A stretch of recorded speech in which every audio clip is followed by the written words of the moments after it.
welcome to the hearing of the ad hoc on COVID-19 Recovery and Neighborhood Investment Committee. Today is Wednesday, September 2nd. We will be taking public comment prior to the discussion of our agenda items. Mr. Clerk, can you please call the roll? Certainly, Madam Chair. Councilmember Nuri Martinez. Present. Councilmember Herb Wesson. Councilmember Karen D. Price. Here. Councilmember Gil Cedillo. Present. Councilmember Micho Farrell. Present. 4 members present, Madam Chair. You have a quorum. Okay, thank Herb you, Wesson is here. Herb J. Wesson is here. Mr. Herb J. Wesson is here. Mr. City Attorney, please explain our speaking rules to the members of the public, please. Is that a senior, Mr. J? Yes. So thank you, Madam Chairwoman. To members of the public calling in, when it's your turn to speak, please state which of the agenda items you'd like to speak on. You have 1 minute per item to speak, up to 2 minutes total. And this is, I believe, a special meeting of the COVID committee. It is, so there is no general public comment. We'll tell you when your time's up. As usual, you have to be on topic because we want to get through as many speakers as we can. If you're not on topic or if we can't tell, either I or the chairwoman will give you one brief warning. If you don't immediately get clearly on topic or again stray off topic, the chairwoman will cut you off and you'll forfeit the rest of your speaking time. We're going to take 30 minutes of total public comment. As I've explained in council, Zoom has altered some of the configuration of its system. We can no longer admit everybody into the waiting room at once. We have to admit people directly into the meeting one at a time, unmuted. So it's likely that you maybe, if you're calling in to speak, also be listening on channel 35 or a computer or something. As soon as you get admitted into the meeting, you're live in the meeting and it's your turn to speak. So immediately turn down the volume on whatever devices you're listening to the meeting on, because there's a several second delay and it causes a lot of confusion if you continue to listen on the other devices. And I don't know, did the clerk read in the call-in information yet? Not yet. No? Yeah. I'm going to read it. Okay. Yeah, the audio for this meeting is broadcast live on the internet at www.lact.org. The live audio can also be heard at 213-621-2489. Members of the public who would like to offer public comment on the items listed on the agenda should call 669-254-5252. Again, the number is 669-254-5252 and use meeting ID number 160-535-8466. Again, the meeting ID is 160-535-8466. And then press pound. Press pound again when prompted for participant ID. Once admitted into the meeting, press *9 to request to speak. Let's go ahead and take the first speaker.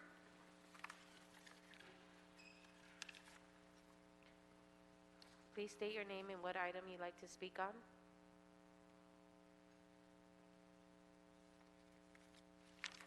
Caller ending in 7059. Please state your name and what item you'd like to speak on. Zachary Warma, item 1. Go ahead, you have 1 minute. Good afternoon, Council President and Council members. Zachary Warma, Public Affairs Downtown Women's Center here, calling in support of Agenda Item 1. DWC is strongly supportive of the proposed $97 million for rapid rehousing and shared housing for the 3,000 Angelinos who have come inside during the COVID-19 pandemic. However, the city must also fund housing for the roughly 2,000 individuals in the Project Room Key who remain unsheltered today. To do so, we need an additional $64.7 million, bringing the total recommended allocation to $161.9 million in CARES Act dollars.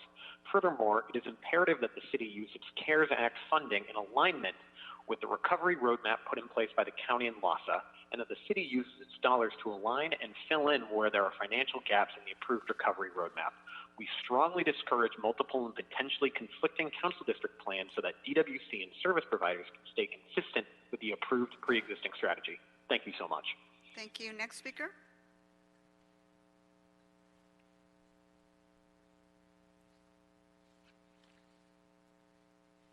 Please state your name and what item you like to on. Caller ending in 4744, please state your name and what item you like to speak on.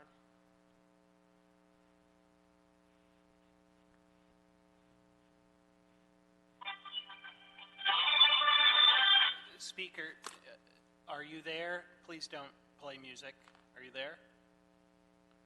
I suggest we move on to the next person.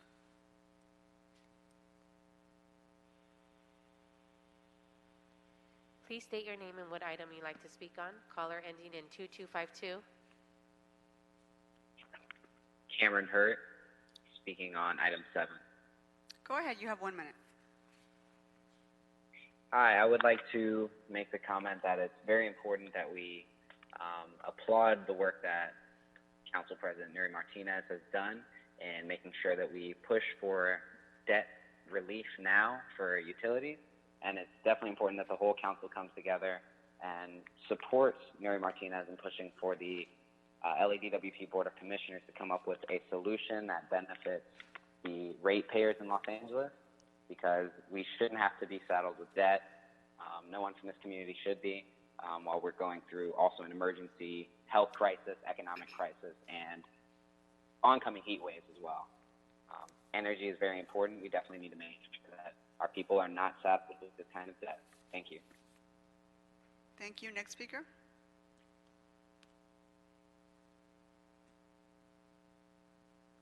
Please state your name and what item you like to speak on. Caller ending in 9373.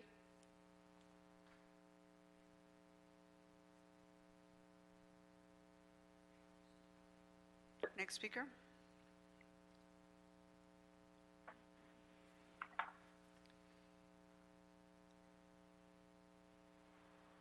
Please state your name and what item you like to speak on. Caller ending in 0381.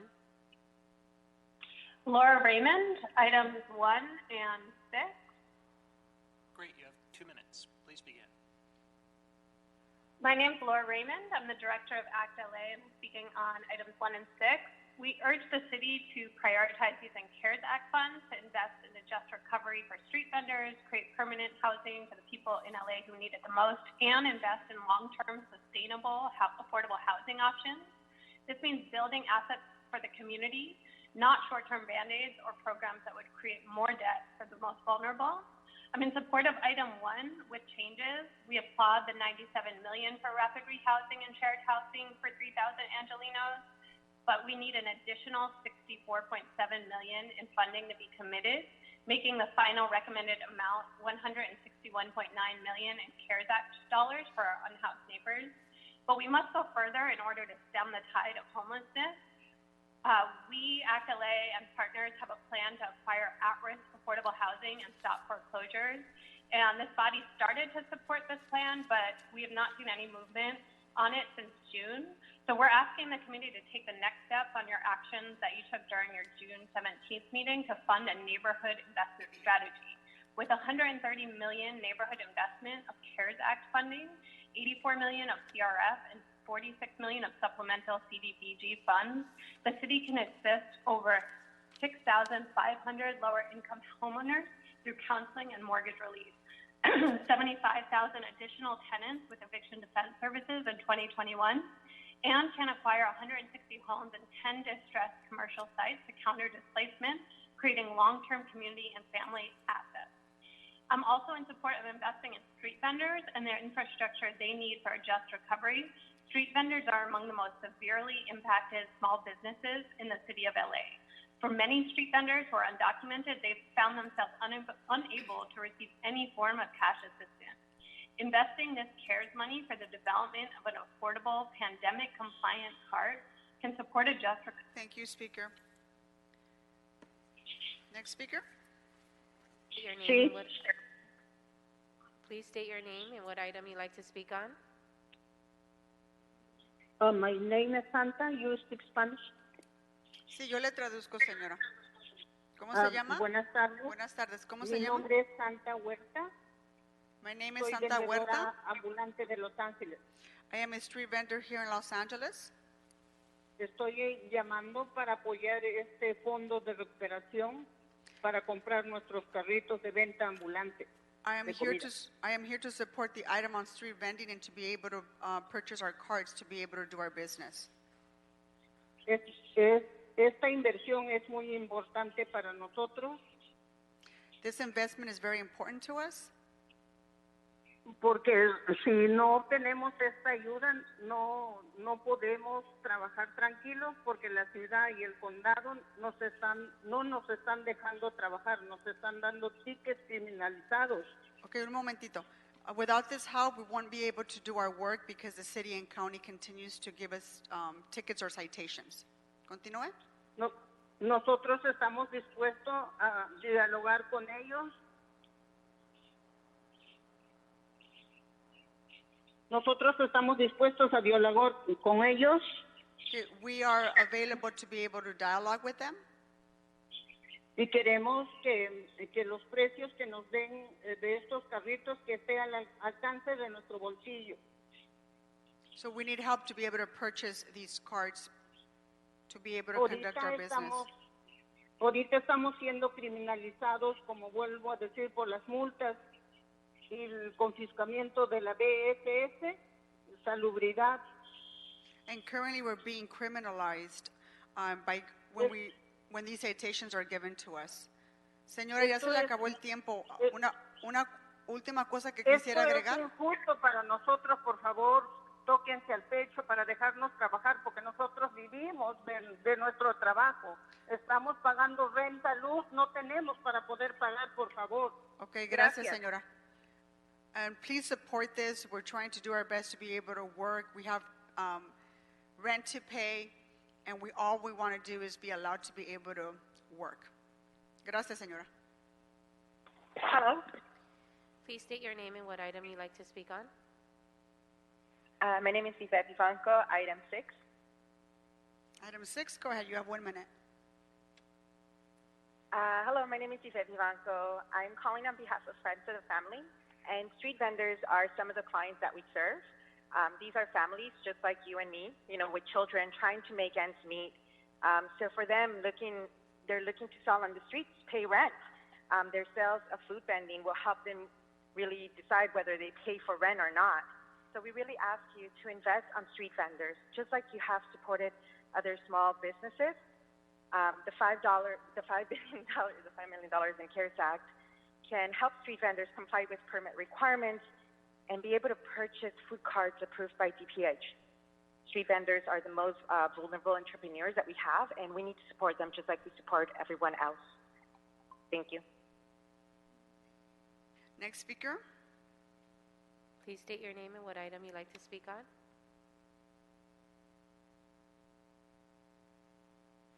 Hello, caller, ending in 8605.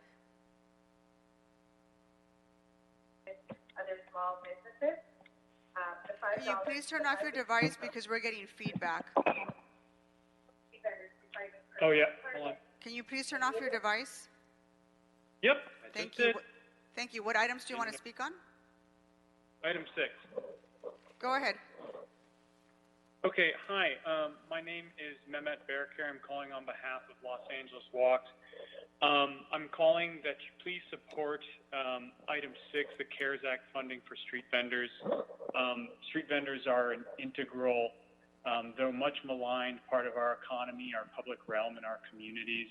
COVID has been extremely hard on street vendors, and not least of all, sorry to say, because of some, the initial shutdown rules that in many ways were more onerous for them than they were on some brick and mortar restaurants. But we have the opportunity to try and help where we can, and this is a very appropriate use of CARES funding to invest in street funders. For walkers specifically, street vendors are an amazing boon for people walking. They provide security and safety, and they provide comfort, social connection, culture and vibrancy, and food and goods to folks that need them. So we're all better off for having them, and this city is well within the public interest to support them. Thank you for calling. Next speaker. Please state your name and what item you'd like to speak on. Caller ending in 7330.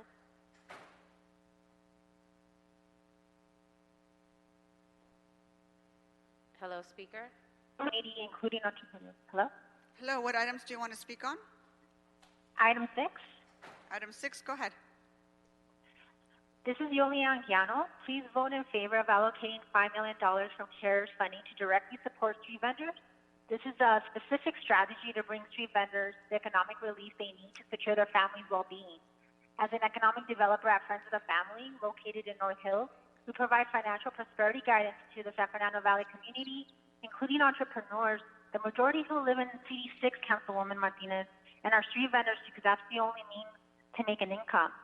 One of our participants' experience to apply to the City Rental Assistance Relief Fund was captured by the LA Daily newspaper on July 17th. When there's an open window, all eligible hopeful applicants, they stress over the crowded phone lines, the disconnected calls. So it is them and their children, LAUSD students, who are negatively impacted when there isn't a safe and accessible street vending industry. At FOF, Friends of the Family, and I trust you do too, understand economic stability is a foundation for a thriving family. Please vote in favor of the fund allocation for street vendors. It will help. Thank you. Thank you, Councilmember. Thank you very much. Next speaker. Please state your name and what item you'd like to speak on. Caller ending in 4269.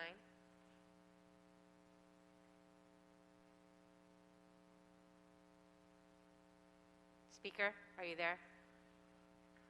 Yes, I'm here. Can you please turn off your device because we're getting feedback? Hello? Hello. What items do you want to speak Yes. on? Item number 7. Okay, you have, good afternoon. you have 1 minute. Go ahead. Okay, good afternoon. My name is Agustin. I'm the director, Agustin Cabrera. I'm the director of the Repower LA Coalition with the LA Alliance for No Economy.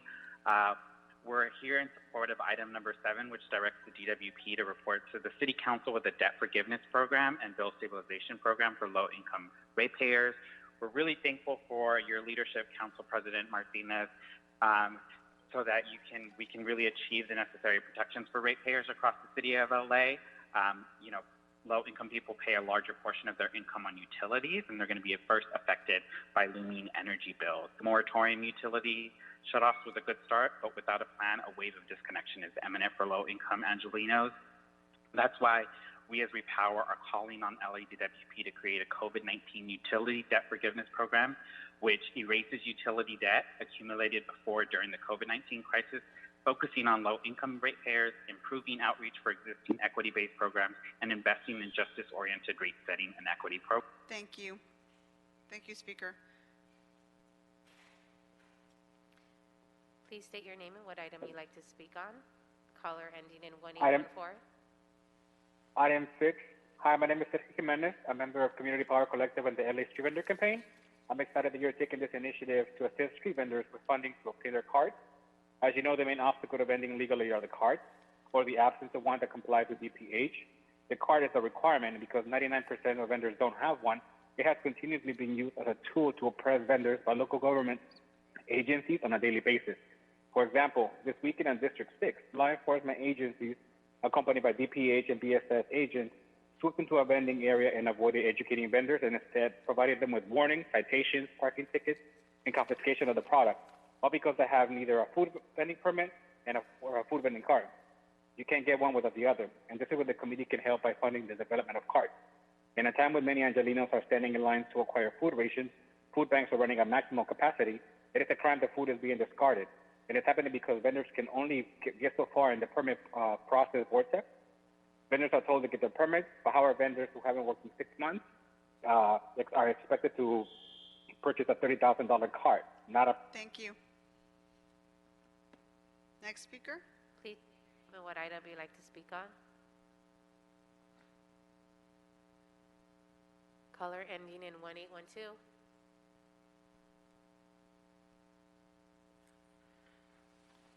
Hello? Yes. The committee can help. Hello, can you turn off your device? We're getting feedback. Of course. Thank you. What items do you want to speak on? I'd like to speak on items number 1 and number 6, please. Okay, go ahead. You have 2 minutes to speak on both items. Go ahead. Sure. My name is Rudy Espinoza from Inclusive Action. On item number 1, I just want to say thank you for taking on this issue.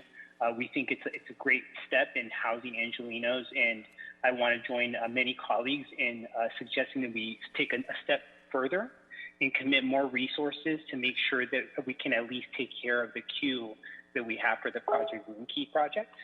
I'd also like to say for item number 6, I'm really grateful that you all brought this forward for discussion today. Street vendors, as you all know, are struggling in our city.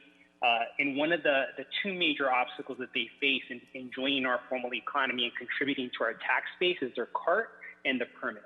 And so a $5 million allocation can do a lot to begin in making sure that they can participate in the future of our economy. It's a strategic investment, and I really encourage you all to pass this today.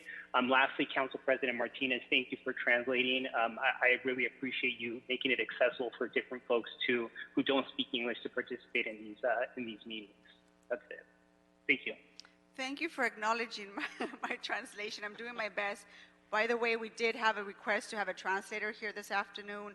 Unfortunately, that didn't happen, so we apologize. In the future, we're trying to get that noticed a lot in sooner so that we can have a translator, but I will do my best to translate for folks today. So thank you for that. We can go ahead and take the next speaker. Please state your name and what item you'd like to speak on. Caller ending in 4496. Hello. Hello. What items do you want to speak on? Hello.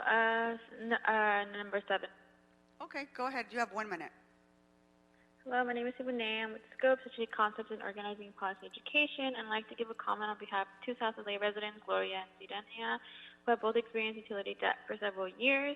They just recently actually learned about programs that LADWP offered, but before then have dealt with utility debt for several years.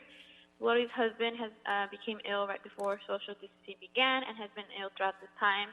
So now she is taking on the extra financial cost of his medical expenses, which leaves her family little room to pay for utility bills. Zidania's family has lost their main source of income. She only works part-time for around 10 hours a week, and her current income goes to just rent and food, and she's worried that she won't be able to pay any of her bills. She's on a payment plan, but the bills just keep piling on, and there's no end to her struggle. These are just 2 community members who have shared their stories about their circumstances, but they're very similar to several other stories in LA. It's just important that. Okay, thank you. Next speaker. Please state your name, what item you'd like to speak on.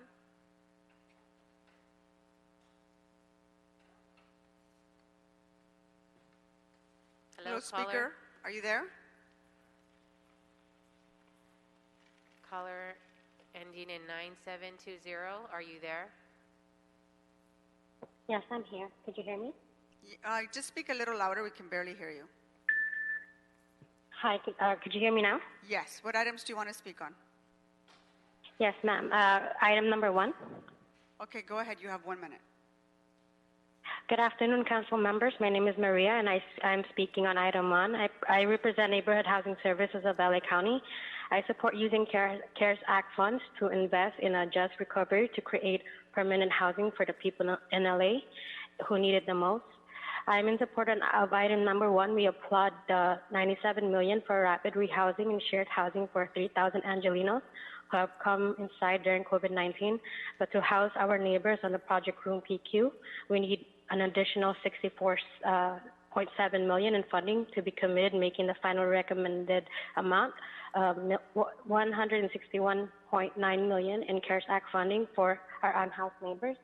We are asking the committee to take the next steps on your actions during the June 17th meeting to fund a neighborhood investment strategy. As stated in a Healthy LA detailed housing plan, with $130 million neighborhood investment of CARES Act funding, $84 million of CRF, and $46 million of supplemental CDGB. Thank you. Next speaker. Please state your name and what item you'd like to speak on. Caller ending in 3234. Caller, are you available? Yes. What item would you like to speak on? I would like to speak on item number 6, number 7, and public comment if possible, please. We don't take public comment in this meeting, but you can go ahead and speak on items 6 and 7. You have 2 minutes. Okay, thank you. My name is Jasmine Vargas. I'm the organizer for Food and Water Action here in LA, and I'm a member of Repower LA. I'm here today to say thanks and appreciate the leadership by Council President Nuri Martinez to put forward a motion to create debt relief program at LADWP and debt stabilizing program for low-income communities and communities that are vulnerable at the moment from COVID-19, whether it's through the economic crisis or the crisis of the climate crisis that we're facing, as we're seeing more need to put air conditioning and create a more hospitable LA. We need to also understand and realize that if we don't meet the needs of the most vulnerable in our communities, the low-income people of color, then we are not creating a just recovery, which is what we ultimately need. So I'll move on to item number 6. I support and I want to continue to support street vendors and their ability to be able to continue working and providing for their families. These are the same people that we're trying to get debt relief for at LADWP so that we can all be able to come out from this COVID crisis as a more equitable community. And I believe that we can do that together. So please continue supporting Repower LA's efforts and our efforts at LA Department of Water and Power for equity and responsibility. Thank you. Thank you. Let's take the next speaker. Please state your name and what item you'd like to speak on. You are in the meeting now. There are 9... Hello, can you please turn off your device? Can you turn off your device because we're getting feedback? Thank you. What items do you want to speak on? Artículo 6, por. I'm sorry, one more time? Sí. Ok. Un momentito. Sí. Un momentito, ¿necesita traductor? Sí, por favor. Ok, yo le voy a traducir. Dígame en qué tema quiere hablar. Sobre el artículo 6. Ok, número 6. Ok, por favor, continúe. Sí, quiero dirigirme directamente a nuestra concejal Nuri. Sí, me llamo Nuri. Ya que hay los 5 millones, nosotros creemos directamente para infraestructura para los carritos de venta de comida. Un momentito. I just want to thank Nuri Martinez for scheduling this item on this agenda. We just want to support the money towards buying the food carts. Continúe. Sí, no queremos que esos fondos sea desviado a las becas para la venta ambulante. Sé que es muy importante también, pero nosotros no queremos que dejan por un lado lo que es la venta de comida. Okay, un momentito. We don't want this money to be lumped in with the loan program. We want this money to be designated for street vendors to purchase their food carts. Continúe.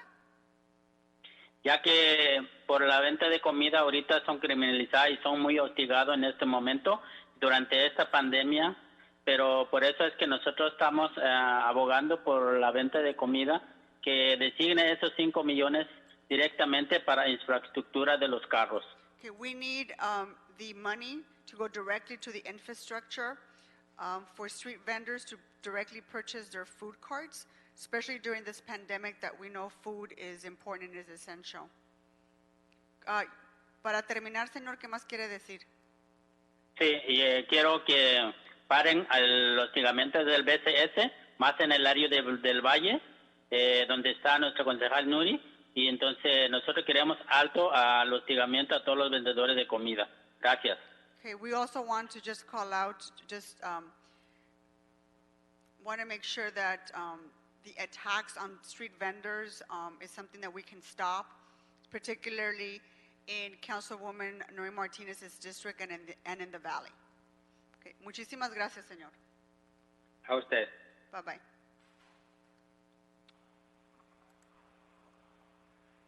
Okay, next speaker.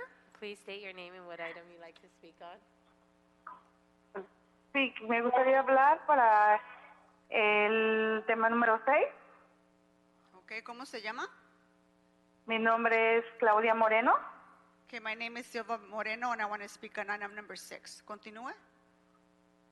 Sí, buenas tardes, concejales de este comité. Soy Good vendedor afternoon. ambulante. Good afternoon, members of this committee. I am a street vendor. Continúe. Del distrito número 1.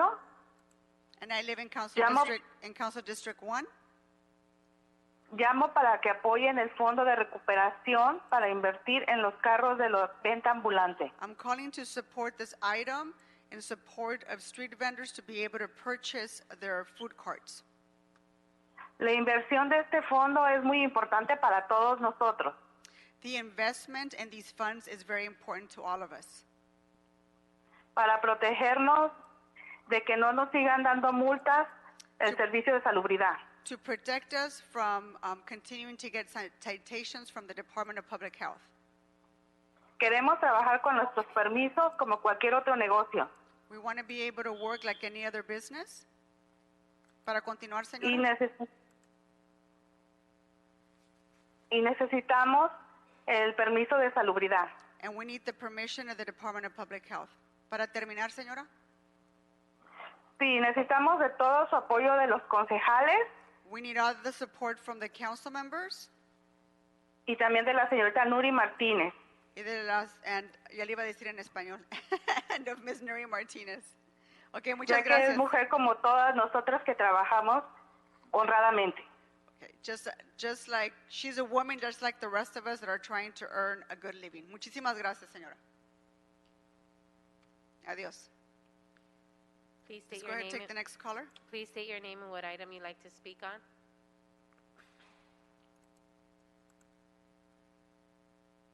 Caller ending in 9373. Can you hear us? Hi. Please state your name and what item you'd like to speak on. Hi, yeah, my name is Fernando Abarca, and I would like to speak on item number 6. Okay, go ahead. You have 1 minute. Thank you. First, I'd like to take a moment to thank the committee and the work that the City Council has done on legalizing street vending. However, even though street vending has been legalized, the systems needed to support vendors still do not exist. We need to invest in street vendors and in the infrastructure they need for a just recovery. We cannot afford to leave them behind and their families behind as well. Without serious investments from the city, thousands of food street vendors will find themselves unable to access legal carts, accruing debt from fines on top of debt from rent, and at risk of criminalization and eviction. I urge the committee to invest the $5 million of the CARES money to be used for the development of affordable and pandemic-compliant carts that will support in the recovery of thousands of street vendors, entrepreneurs during the pandemic and for years to come. It would be an investment in the healthy and safety of vendors, those they serve, and the surrounding community. We must take this opportunity to create an equitable recovery for the most at risk in our city, and that includes undocumented workers and these micro-entrepreneurs that make up the backbone of our economy. Directly investing in street vendors and... Thank you. Okay, that public comment is now closed. So we're going to go ahead we're going to go ahead and take items a little out of order today. So I'd like to take items 7 and 12 on consent unless anyone has any comments or questions. Okay, seeing none. Those are approved without objection, and those are items 7 through 12. Let's move on to item number 5. On item number 5, members, I'd like to add an additional instruction to the Department of Disability to include in their report back whether it would be more effective or cost efficient to serve the same population through the Department of Aging Meals Program. Can I get a second? Second. Mr. O'Farrell, a second that? So without objection, item 5 is approved as amended. Okay, let's move on to item number 6.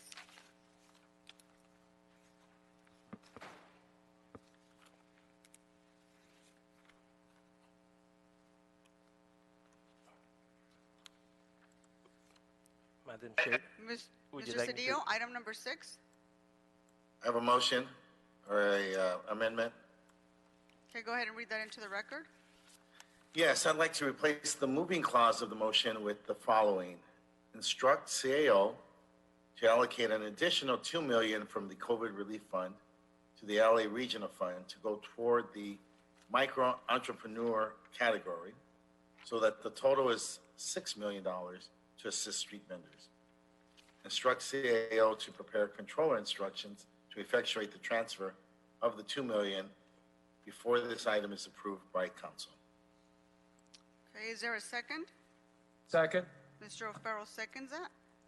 Thank you. Members, we're going to go ahead and approve the item number 6 as amended. Item number 6 as amended without objection. Okay, that will be the order.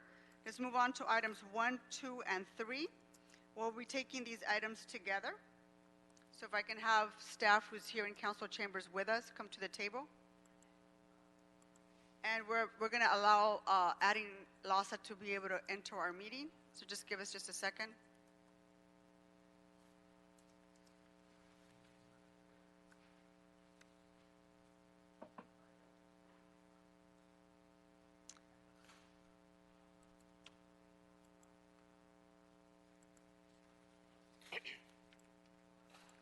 Okay, there's 5 folks from LASA that have joined our meeting. I believe we have Heidi Marston also in our meeting, along with her staff. But before we begin on items 1, 2, and 3, first we'll have an overview from the CAO on the city's COVID-19 homeless recovery roadmap. Following that, we'll hear from LASA on their current efforts to respond to the COVID-19 and on their countywide COVID-19 recovery roadmap. But before we begin, I do want to make clear that there are different plans being discussed.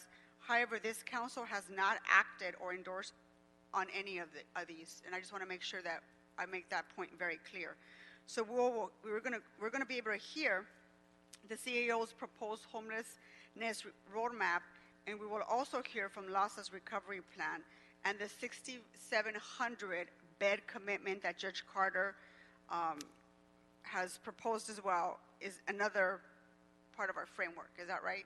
So, I want to make sure that there may be some relationship or an overlap on some of these proposals, and I just want to make it very clear that there are distinctions at this point. So, with that, I want to invite Ms. Yolanda Chavez and Meg Barkley from the CAO's office.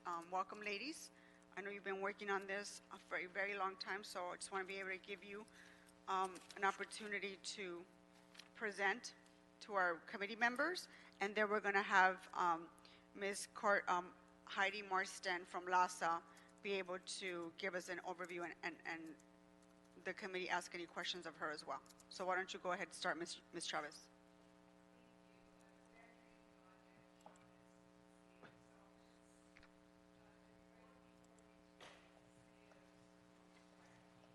Hold on for just a second, Ms. Chavez. I don't think your microphone is on. Either that or just pull it a little closer to you. Good afternoon, Yolanda Chavez with the CAO's office. Much better. The report before you today is the CAO's proposed funding, proposed strategy and funding recommendations on the COVID-19 homelessness roadmap. As you know, the city has reached an agreement with the County of Los Angeles to develop an additional 6,700 homeless interventions within 18 months to address the COVID emergency. 6,000 of these interventions must be new and not included in any existing funding agreements between the city and the county. The county has committed to paying for half of the service costs for these interventions for up to $300 million over 5 years, with the city paying the balance for a total of up to $600 million to cover the cost of operations for these interventions. The target population for this effort includes people experiencing homelessness and living within 500 feet of freeway overpasses, underpasses, and ramps, those that are 65 years of age or older, and other high-risk households experiencing homelessness. As you know, the CAO and CLA have been working with each council district to develop district-specific plans. These plans continue to evolve as new interventions are identified and confirmed, and many of those we're recommending for funding today. Table 1 and Attachment 1 of the report provides the proposed interventions and goals for each, as well as the estimated costs for the 5-year period. I want to stress that these are rough cost estimates, and we will continue to amend these as new interventions are identified.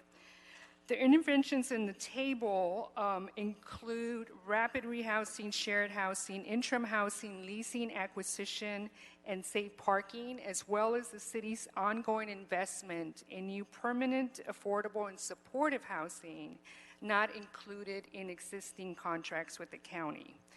The plan provides a cushion of units. Right now, as you see, Table 1, we have about 8,300 units that we think could be developed through these interventions, so that if some of these are not feasible, we could easily shift to more viable options. Table 2 and Attachment 2 provide the proposed funding for fiscal year 2021. We are proposing the use of CARES Act funding, including CRF, or Coronavirus Relief Funds, Emergency Solutions Grant, or ESG Covet, and of course the state homeless grants, which you know as HEAP and HAP.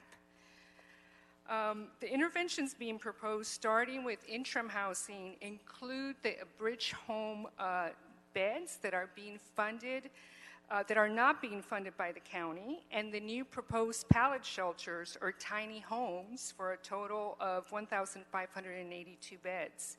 If you approve today's funding recommendations, 525 beds of the 740 pallet shelter beds that are targeted will be funded on sites in council districts 2, 3, and 15.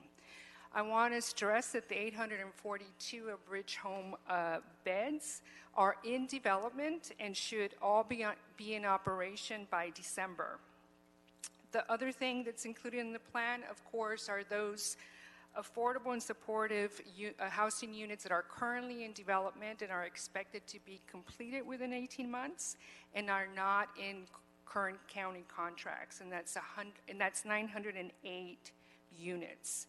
We also include the home acquisitions, and as you know, on August 11th, you approved the recommendations that related to the home key NOFA that the state issued. We submitted 16 applications, so for 16 properties with HACLA. We expect to hear from the state on their funding, on any funding approvals by this Friday, and we'll report shortly after that. So we're not going to review any of those recommendations since they have been approved. The other part of the plan, we do expect that we will have to lease private sites given the limited number of publicly owned sites. As you're aware, the city has been assessing publicly owned sites since 2016. And given that most of the viable sites that we own and are either being used currently for interim housing under the Bridge Home Program or are in the process of being developed for permanent and affordable and supportive housing. We're also including safe parking, and the largest unit target in the plan is, of course, rapid rehousing and shared housing. And we think it's critical that we tap the private housing market for any available units where we could easily house people with the supportive services as well as rental subsidies that may be needed. So this is one of the critical parts of this plan. We think we needed to meet this unit count, and so I'm going to turn it over to Meg so she could go over the proposed rapid rehousing and shared housing program, as well as the outreach that is critical for this, to meet our unit target. Meg. Thank you. Good afternoon, Council President and the rest of the ad hoc committee. Meg Barclay, City Homeless Coordinator in the CAO's office. So the report, as Yolanda mentioned, outlines recommendations to allocate $97 million from the ESG COVID grant to support 3,000 placements from the roadmap populations, again, as Yolanda mentioned, that are part of the 6,700 units that are in the agreement with the county in response to Judge Carter's order. These are 3,000 of the 6,700 units that are part, or what we would recommend based on the need to fill a gap from the other interventions that have been proposed at this time. These are recommended according to, or would be implemented consistent with LAHSA's proposed COVID-19 recovery plan for homelessness, with a sort of more restrictive requirement that these placements directly address the populations that are a part of that agreement of the 6,700 placements. So these will use, basically the recovery plan uses LAHSA's existing rapid rehousing infrastructure, or proposes using LAHSA's existing rapid rehousing infrastructure to quickly place clients in their own or in shared units in the private rental market as a bridge to permanent housing placements. The funds would be used for rental assistance, case management, and in some cases more intensive case management than is typically provided for the regular rapid rehousing based on the populations that are proposed and their needs, but also landlord incentives, move-in assistance such as deposits, furniture, other types of amenities that are needed for moving into a new apartment. And also in some cases longer-term shallow subsidies where clients may have benefits or income of some kind but not sufficient to fully support a rental unit. The shallow subsidies range from $350 to $700 per month, which is significantly cheaper than the cost of an interim housing bed on a given night. There's three pathways within the recovery plan. So the bridge subsidy, which LAHSA has said should be about 40% of placements, recovery housing, which would be about half of placements, and a shallow subsidy program, which is about 10% of placements. And just quickly, these are more described in more detail in the report, but quickly, the bridge subsidy is, I think, the biggest innovation of the recovery plan as it's been proposed, in that it's sort of acknowledging if we were just to use rapid rehousing as a way of addressing these sort of higher acuity populations, especially that are among the target populations, it wouldn't be successful without more intensive case management services. And so that's being proposed, and really as a bridge to, these are clients that qualify for and would be matched to permanent supportive housing, which, as you know, is permanent housing but with an ongoing rental subsidy, as well as a ongoing case management services to maintain people's ability to be stably housed. And so in order to use rapid rehousing as a bridge to PSH, that intensive case management needs to start in the rapid rehousing placement before they are placed in PSH. And so there is an expectation that of the bridge subsidy clients, some may actually respond very well to being in an apartment, being in a rapid rehousing placement, and may have the ability to maintain their rent with just in their rapid rehousing placement with just a shallow subsidy ongoing. And so that is also a part of this pathway. The recovery housing pathway, which is about 50% of placements, those would be for the more middle acuity middle acuity clients with that needing less intensive case management, and the expectation is that a large majority of these would actually be able to take over the full cost of their rent within 12 or 18 months, and a smaller number, about 281 of the total 1,500 placements, would need an ongoing shallow subsidy. And then lastly, the shallow subsidy program is about 285 of the lower acuity clients who could maintain, from the outset, maintain a unit with whatever income or benefit income that they have, with just a shallow subsidy of on average $530 per month. So those are the three pathways and the sort of splits. The clients would receive case management throughout participation in this program until they reach their permanent housing destination. And page 12 of the report actually provides a breakdown of the number of clients for each pathway and each anticipated outcome, and also expected placement schedules and costs by pathway. And obviously these are estimates, but this is based on what LAHSA knows about the populations that are the target for this effort. And these placements do represent a significant portion of the city's 6,700 target, and we believe are necessary, especially to meet the requirement to establish 5,300 new placements by April 16th of 2021. The report also recommends outreach, funding for outreach for targeted to this population over the 18-month placement period for the rapid rehousing or shared housing allocation, but also this would also be for the 18-month placement period for the plan overall. So because the target populations for this roadmap are more restrictive than, we do have the specific of the population living near freeways and also the older adults and vulnerable population, we want to make sure that the outreach is targeted to those populations so that we can meet the goal that the city committed to.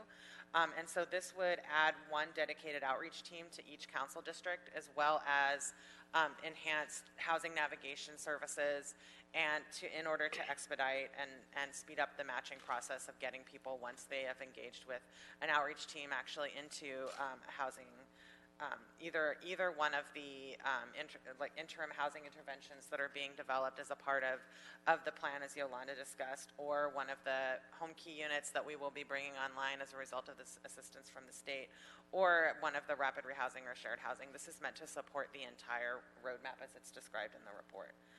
And because the city can't meet the goal without of all of these placements in 18 months without the funding that's recommended here for LAHSA, we've also recommended additional accountability measures be included in LAHSA's contract with the city, including regular placements citywide and regular reporting, from LAHSA with data on placements and contacts citywide and by council district for each housing pathway on enrollments, placements, housing retention, and funding expended. I would also note that that because if you look at the placements and the outcomes by pathway, most of the participants will actually remain connected with either a service provider if they are placed in permanent supportive housing, or they would, if they are continuing to receive a shallow subsidy, there would be visibility into those clients' success in maintaining their housing just by virtue of staying connected to the system, one of those two ways.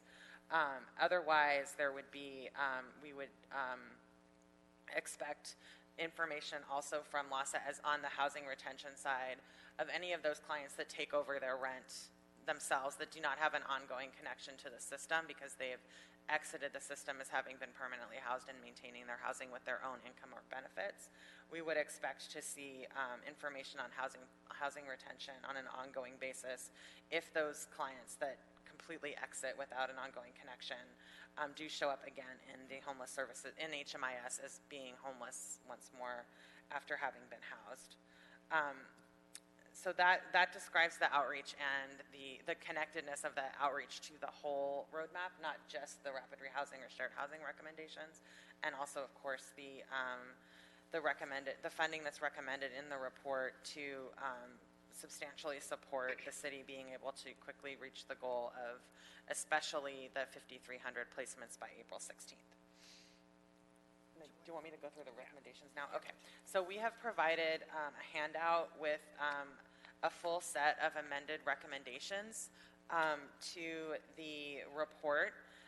To summarize the recommendations themselves, we have added approval for a new site in Council District. Well, actually, we've added a recommendation to approve the proposed plan as outlined in Table 1 of the report. We've also added a recommendation to approve a new site for Council District 15.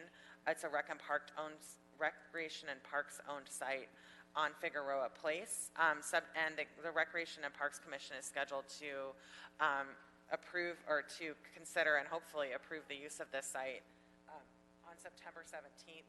And assuming that that is a positive approval, then we would be able to move forward with this site. It also provides, obviously, the associated increases in funding for that new site.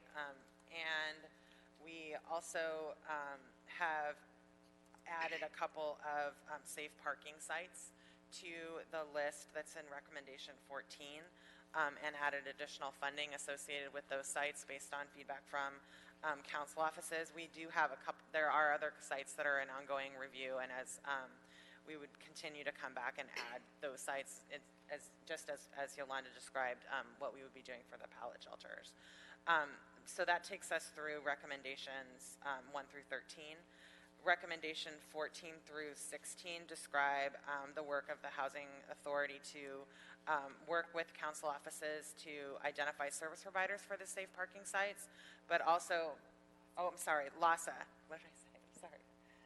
To work with council offices to identify service providers for the safe parking sites, and also the instructions for the Housing and Community Investment Department to contract with LASA to implement the programs that are outlined in this report, and also to provide the regular reports with the data that I discussed earlier relative to accountability.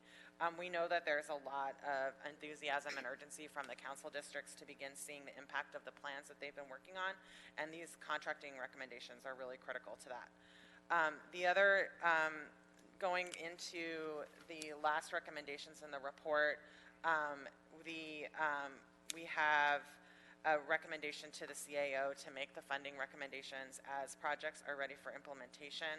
We'll continue to make reports in coordination with council offices as they are ready to approve these, as they are ready to move forward with sites. And also the recommendations 19 and 20 provide the authority that we need in order to accept the funding from the county on behalf of the city, and to establish the funds for a special fund for those for that money as we receive it. And actually, we did receive the first installment from the county yesterday of I think $17.6 million, and would be deposited into this account that's described here once this recommendation is approved. And lastly, we have the standard recommendations to prepare controller instructions and requesting or authorizing the controller to implement those instructions. Okay, we have Mr. Cedillo, did you have a question?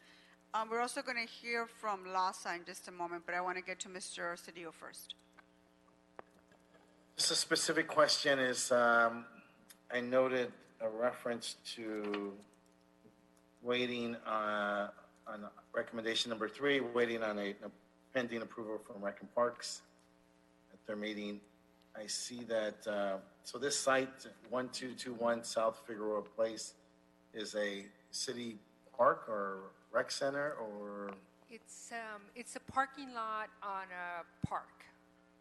And so and I do want to stress it actually has been at least cleared by the department that they are able to loan the site for this purpose. And so we don't anticipate the commission not approving, but it has to go through that approval process. Okay, but my question is more specific, that the range of areas that we can look at, city-owned properties, that we can look at parks and recreation and rec centers and parks within our appropriate districts. Yes, sir. Okay, thank you. Is that the question? Is your question, should you be looking, so we, That or is, shouldn't that is we? an option. It's within the range of options that It's, is available. but I would stress it's within the range of options, but because RAP, as you know, based on the charter, the department Yes, and- controls its land. We usually, everything they agree to is things they consider that are underutilized and that they could spare for at least 3 years, right? Because these sites will be in place for at least 3 years. That's still a yes. Oh, definitely. And we talk to RAP about trying to clear sites all the time. Some they've said no. They're just very utilized, and they do expect to reopen soon. But others they have been able to work with us on. And we do have, I know, one that is in your district that we're discussing tomorrow with RAP. Well, we've got more than one, so I want to make sure we just have that understanding. I appreciate that. Yes, sir. Thank you. Thank you. Mr. O'Farrell? You have to unmute yourself, Mr. O'Farrell. Sorry about that. I didn't unmute. I have a question for LASA as well, so I'm happy to wait for my questions until LASA reports as well. Very well. So, ladies, is there anything else? I think you've already read the recommendations, so thank you. You're more than welcome to stay there because I think there's going to be questions a little later on. So I want to invite Heidi Marston from LASA. I think she's in our meeting. Heidi, are you there? Good afternoon. There she is. There she is. Why don't you go ahead and give us your overview before we ask questions? Okay.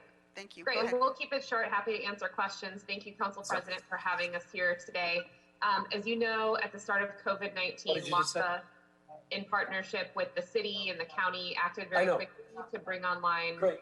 In fact, Hold on, Heidi. I think Mr. O'Farrell, he just muted himself. So why don't you go ahead and start from the beginning, Heidi. Sorry about that. Okay, thank you. Thanks for having us.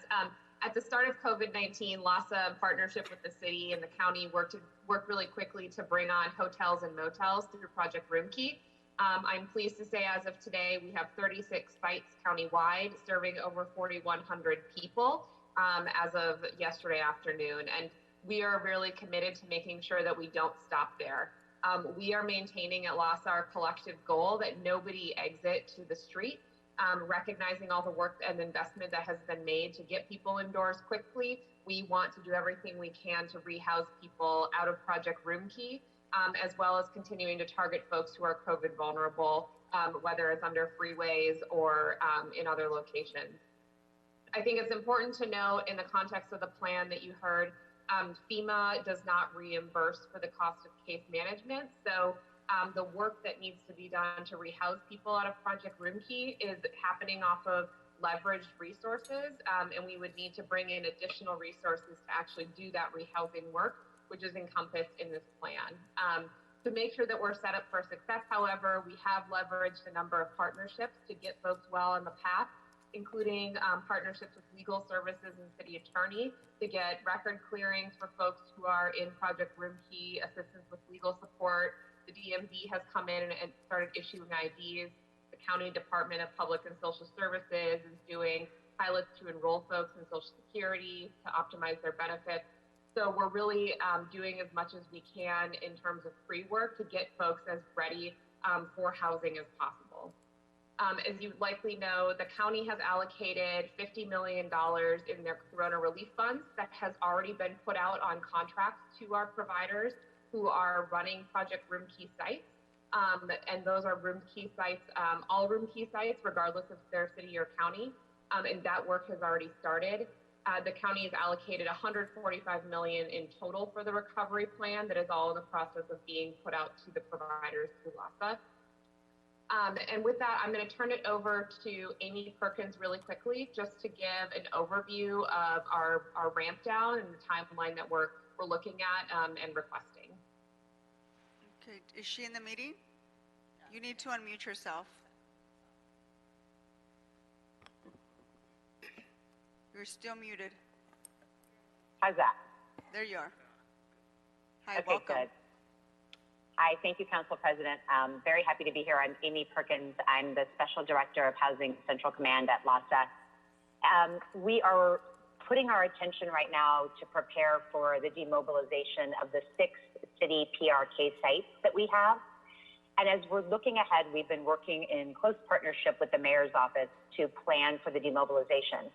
As Heidi said, at this point, we're seeking additional dollars to support the rehousing work that needs to happen with case management on site at each of the motels. We are proposing at this time that potentially 1 or 2 of the PRK sites could be demobilized at the beginning of 2021, which would mirror the demobilization schedule of the county. Their final site is coming offline in February. We are requesting at least 1 of the larger sites, proposing potentially the LA Grand or the Mayfair, both hotels in Los Angeles, to potentially be pushed until January. And I say this because as we're ramping up this massive rehousing effort, as we are, as Meg mentioned, securing more fair market housing units in which we will place people, we would like to have 1 PRK site still online where we could transfer people who might just be waiting to get matched to that housing unit. And so if we had one of the larger sites, like the Grand with 432 rooms, or the Mayfair with 282 rooms, we could exercise the option of stopping intakes at this time, saving some of the vacant rooms for people who were exiting other demobilizing PRK sites to go and wait while they were placed into their rehousing home. So that's our proposal at this point, just a little extension beyond 2020 for PRK. I would just add finally that our ramp down has already begun with the county.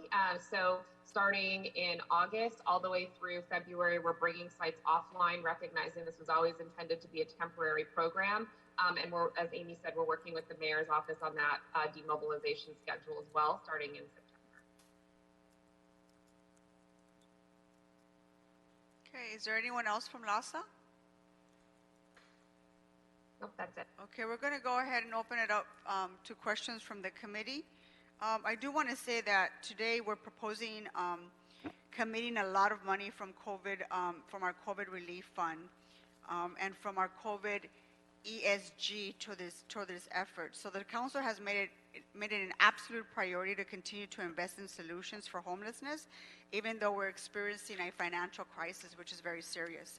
So in this committee, we worked really hard to make sure that the CARES Act funding is actually reaching the most vulnerable and the hardest hit neighborhoods in our community. So we've really made that an effort to make sure that we do that. But because we've made this commitment, I think it's also really important that we can be able to execute and deliver to our communities. You know, 70% of our homelessness population is Black and brown. And I think this resonates personally with those of us who are on this committee. And so while some people argue that homelessness is everywhere, my personal experience tells me otherwise. Communities that struggle with the presence of homelessness and the encampments, for all the advocacy that dominates social media these days, it's the Black and brown poor neighborhoods and the Black and brown homeless individuals that are in our streets every day that are left living under unacceptable conditions, and that needs to change. And I think that's what we're trying to do here. So, Mr. O'Farrell, I know you had questions of LASA, so why don't I go ahead and turn it to you, sir?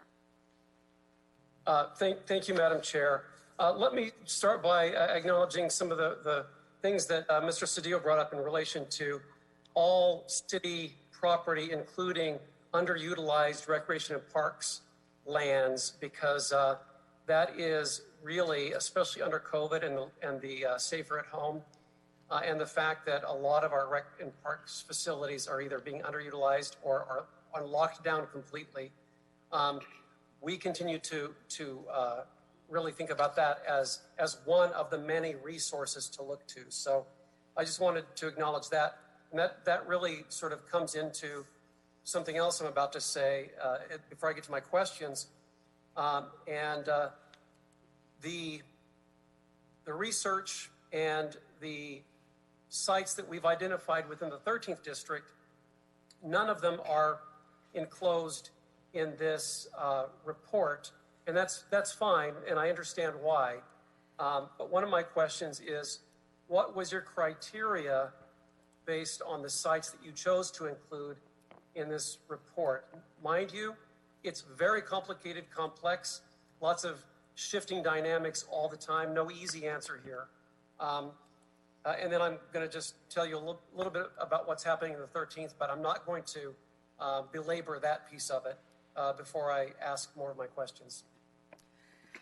So, as you know, Councilman, we have to clear these sites through the controlling departments, and we do have one of your sites that's almost ready to go. It actually belongs to DWP. So we do expect to come back within for the next meeting with additional recommendations. And so we should have one of those sites included in that. And I would also just want to point out, like I said, go ahead, Meg. I'm sorry. Yeah, no, I'm sorry. I just wanted to point out, and I'm sorry it didn't get to this. I didn't get specific about the sites that we had added regarding safe parking, but we did add one safe parking site in CD13 in the amendment that the Cahuenga branch for safe parking, the Cahuenga branch library on Santa Monica. So that one is in there, and then we are actually clearing one more. It's just like I said, I'm not overly concerned about that because I think more sites. I mean, that's why we're doing this. I think more sites are going to come into focus. I mean, in my own district, I definitely have 400 beds, both in the future project Home Key. We have one building right now that is in, I think it's in escrow, if I'm not mistaken. So there's a lot of things, but just when you put in the whole mix of safe parking, pallet housing, the whole sort of spectrum of housing, we have 400 and counting on the list that will soon, I think it's being shared with you in real time as the realities and the possibilities come our way. And that's not including at all additional safe parking sites in the 13th that we're getting close to securing. So anyway, just to get that out of the way, I really want to thank the CAO for this report, and we'll look forward to those more detailed lists as this whole conversation progresses. And one thing that I also want to ask about is in relation to data regarding each housing intervention listed in the report. Is it aggregated by council district by any chance? You're asking if we have the information about each of the new recommended sites by council district? The housing interventions listed. Oh, you're talking the housing interventions that are in table 1 that are part of the roadmap. Yes, we do have that by council district, just not here in this report. Okay, so I would say that as they move forward and are developed, they're going to be tracked, and so we definitely have, as you know, all the ABH sites will have the pallet shelters, as of course anything that's approved by Home Key, and then with the 3,000 units that we're proposing for rapid rehousing, shared housing, LASA would be tracking where they identify the people that are actually housed within the unit. So that's why the outreach is critical as well, because this has to be targeted, and the reporting will be critical, and it will be by council district.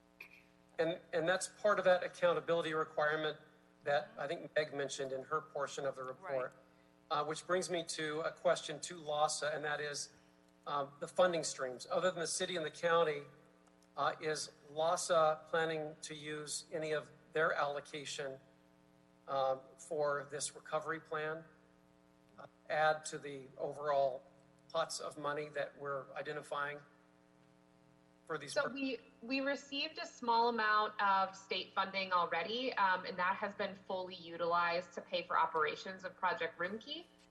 We haven't received any additional funding, but if we do, we certainly plan to use it to support these efforts, and also, of course, to maintain all of the ongoing efforts so that we don't lose momentum in the other areas too. Okay, well, thank you. And I think the data is really important to share mutually.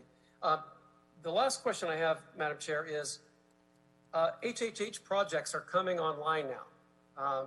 We want them to come online much quicker, but we know that we're still populating the 184 beds over at the Path Metro Villas in my district. And then in the coming months, there will be a handful more that'll come online.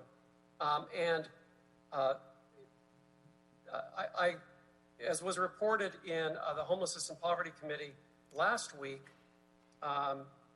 with LASA and Meg reported the success actually in housing people permanently out of the project room key process as the demobilizing occurs, how important that is. So my question is there a link to some of these near soon to open HHH projects that could serve that purpose as well? Is that door open? Yes, I think we would ask, that's exactly what LASA is working on with the Housing Central Command. So I think we could let LASA respond to that. Okay. I don't know, Amy or Heidi. Sure. Yeah, thank you. Thank you, Meg. Thank you, Councilman. Yes, so specific to Path Metro Villas, they're actually in the sites of the Housing Central Command where we're doing daily debriefs for any challenges in front of any client. We have seen several clients with challenges getting their IDs.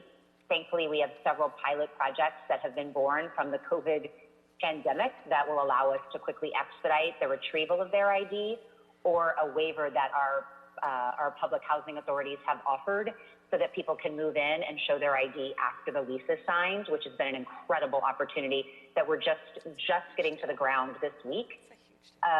Additionally, the people that are COVID high risk, so those that are eligible for Project Room Key, they are being matched to our permanent supportive housing, so to these HHH units.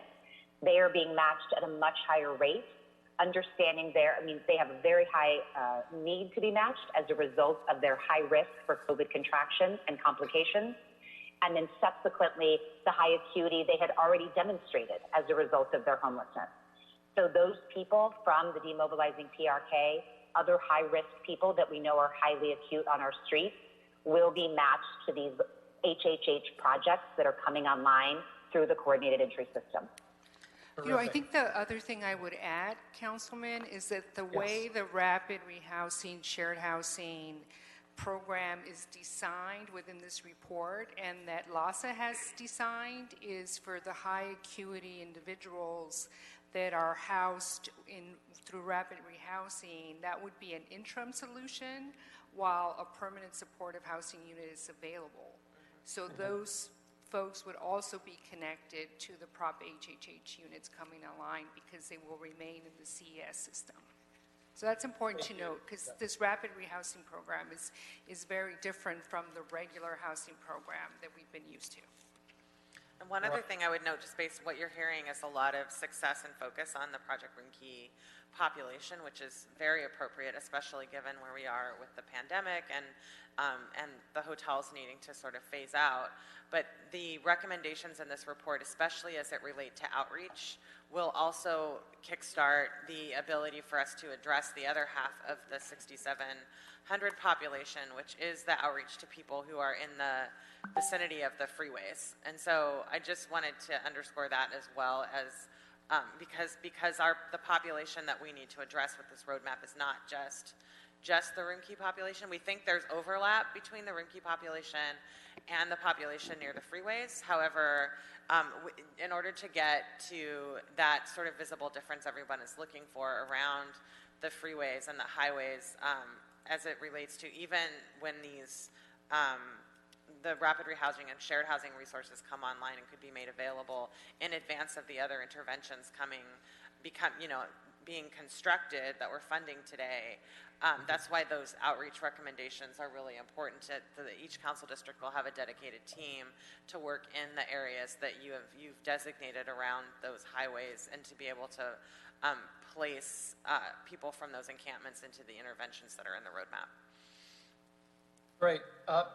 I mean, this is all really good. There's a lot of moving parts. As long as through this really terrific collaboration amongst agencies and city departments, if there's some sort of central command approach that handles the various systems in place matched with the needs, whether it's from room key to permanent homes or bridge shelter to permanent homes, however those permanent homes are defined, and then temporary shelter from just being homeless and living in a tent, as long as the beds, the rooms, the shelters, the pallet housing, you name it, that we have available, as long as they don't sit empty, as long as with each room possibility or bed possibility, there are several matches in the wings ready and ready in the immediate for someone to move in and get people inside. That's what I'm looking for, that to fine-tune the system, the overall system with all these moving parts. It's very complicated, but I think that we're getting our arms around the whole thing.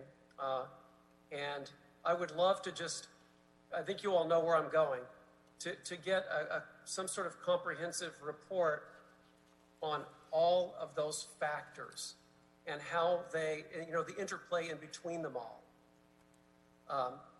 Because it all boils down to the client, the person, the human being, and making sure that the system serves them. So I hope that made sense, what I just said. But the complexity can be mind-numbing. But the success with the resources that we have are on the horizon. So I hope in the next report we can kind of talk about a global approach with all the factors that I just talked about. Yeah, absolutely. We're in the process of actually developing that right now and putting out some dashboards that can be looked at across the whole system at the council level too. So we're eager to share that with you. Mr. Price? Thank you. Thank you, Madam President. Let me just say that, Mitch, I hear you loud and clear, and I agree. We want to just figure out how it's being organized. A lot of stuff is moving. We just want to get it organized. And I certainly want to co-sign everything that Nuri, that you said early on, especially about the impact on Black and brown communities, on poor Black and brown communities. And I certainly resemble that remark. CD9 probably has the second largest concentration of homeless. I think it's about 5,000 or so. Half of those are in housing now. The other half aren't. And that's the real scary challenge that we have. I certainly support the Judge Carter's concern about cleaning up, getting encampments near the freeways. The 110 runs down the spine of my district, and every off-ramp there's an issue, there's a problem. So we want to do all we can in a variety of ways. Excited in this report to see the safe parking recommendation. In fact, this one in Central Avenue is at our district office. And so we're stepping up in lots of ways. Excited about a project we have on 68th and Avalon that can be a real navigation center in cooperation with the Volunteers of America. It's going to be 140 beds, first phase. We have space there for a clinic. St. John's is setting up a clinic there. There's going to be a laundry, and we have an opportunity for another 200 beds in a configuration. It's going to be unique, certainly in CD9, but we think will help set the pace citywide. Did have a question. We have a rapid rehousing project in motion with Hopkins for about 90 beds. Now, is there funding available for that project now, or is that something we need to scrape and scramble for? Again, rapid rehousing, 90 beds in CD9. Any comments? Heidi or Alexandria? So just to clarify, I believe that project is a part of the pilots that we're doing.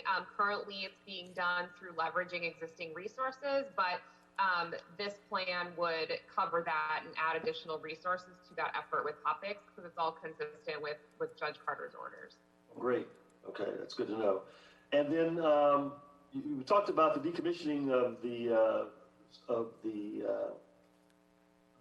the sites. I know the Vagabond is one in CD9. I think it's the only one in CD9 actually. Do you have a timetable on when that's going to be decommissioned, or how does that work? We are following the lead of the mayor's office in the decommissioning because they were the ones that negotiated the leases. So I'll have to circle back with you. I'll check with them to see where it is in the schedule between now and the end of December. Thank you. Mr. Cedillo? Madam Chair, thank you. I want to echo the comments of Mr. O'Farrell with respect to us getting some type of grid, some type of framework that shows us exactly what's going on and how it's going on. I appreciate this report because it's very revealing for us and provides us an opportunity to go out and engage our communities who will ask us, what are we doing? What's going on? Oh my God, this HHH, everybody wanting to, and everyone with their expectations of having housing built overnight. So this enables us to go out and continue to grow our footprint as we move forward. I'm a little interested, you had mentioned the Mayfair and the Grand, and if I can get, you can dial down a little bit more on that. I know that for us, the Mayfair provides, I think, an opportunity for home key. But I understand that both Mayfair and the Grand, they're both close to each other, provides a large number of beds, close to a freeway. One's across the street from a hospital, which provides proximity to health services, and then the other is down the street. So give me a little bit more about what our thoughts are for both the Grand and the Mayfair. Well, some of the reasons that we're hoping to keep the Grand and Mayfair on a little longer really have a lot to do with, one, their location, two, they have been sites that people have been very open and excited to go into, and then three, it's their size. So even, for example, at the Grand, they have a 50% minimum occupancy requirement. So we could stop accepting intakes now, allow some of the beds to open. So as we're demobilizing some of the other city sites, if we needed a little place for people to go, our existing portfolio of interim housing, other temporary housing beds that we have, are very impacted right now because of social distancing and bed spacing from COVID. So if we could keep a little more of this interim housing stock, just as we're waiting to rehouse people, as we're waiting to get them into units, it gives us a little more time on our ramp down. If we know, for example, we have 100 or 200 rooms to play with at the Grand through January or even February, we could support people coming out of city sites that are demobilizing, say, in November, but maybe because right now the way it works in November, there are between county and city sites 700 beds. That's 700 people proposed to come outside within those 30 days. So to know that we had a couple stopgaps for people in case they did not yet have their housing plan confirmed, we'd have some beds to provide us just a little month or two more through the holidays, for example, until in January or February we could successfully exit them. This applies as well to the Mayfair?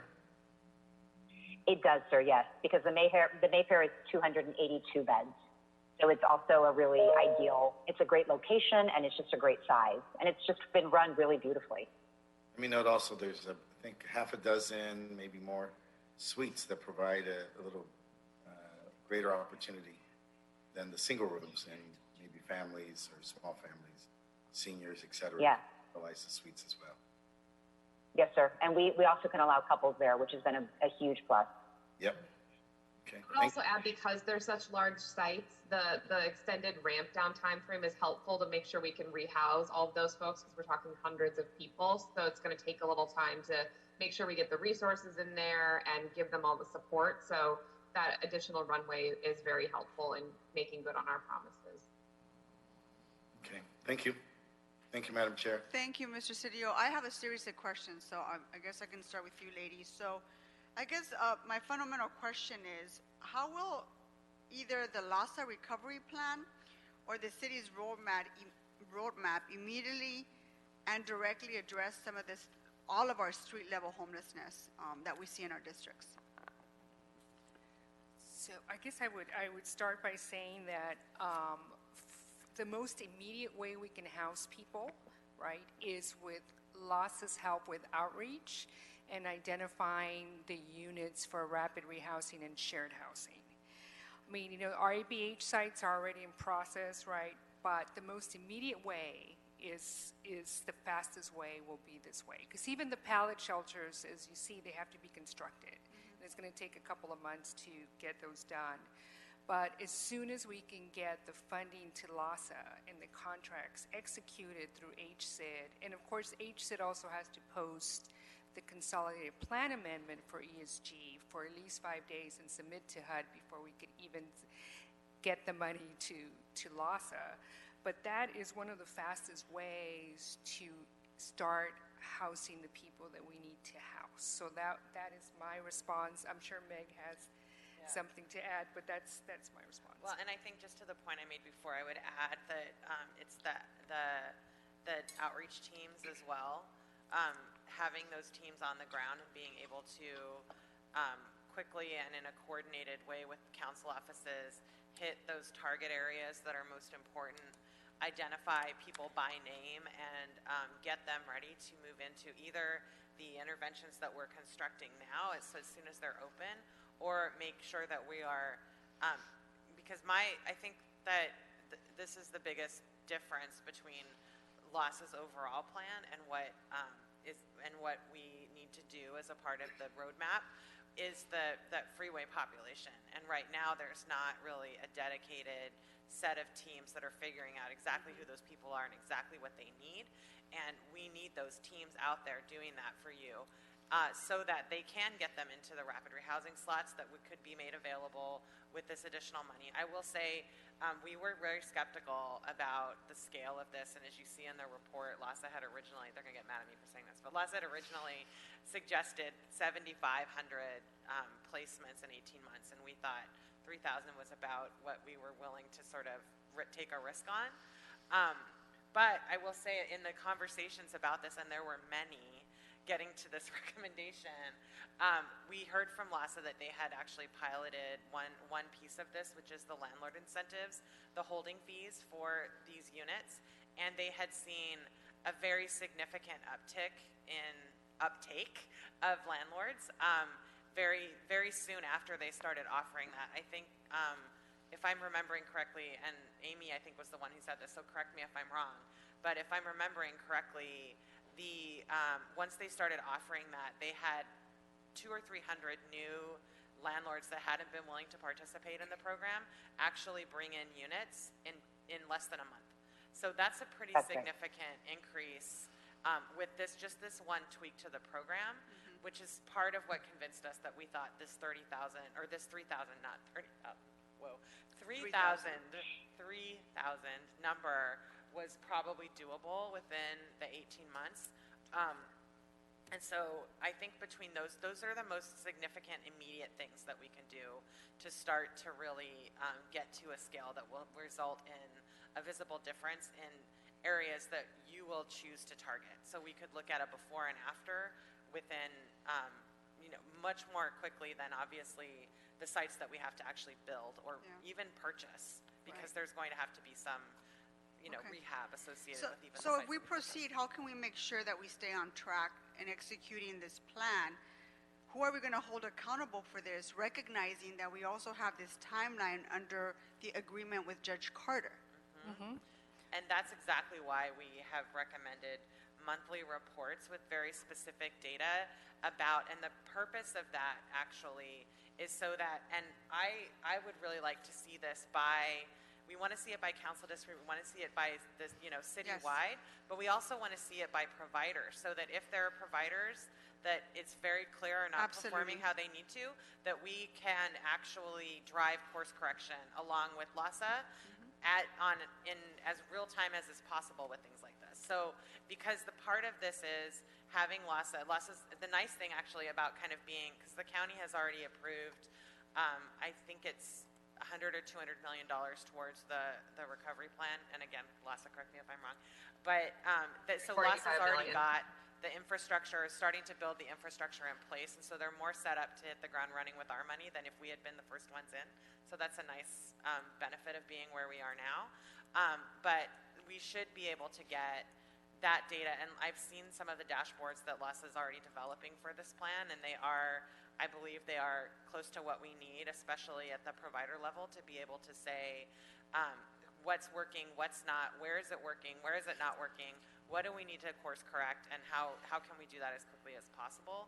And LUS is committed to working with us in that process to make sure, because this is your districts, this is what you've planned, this is what you have agreed to do in response to this to that order, so that we didn't have the more egregious order on us.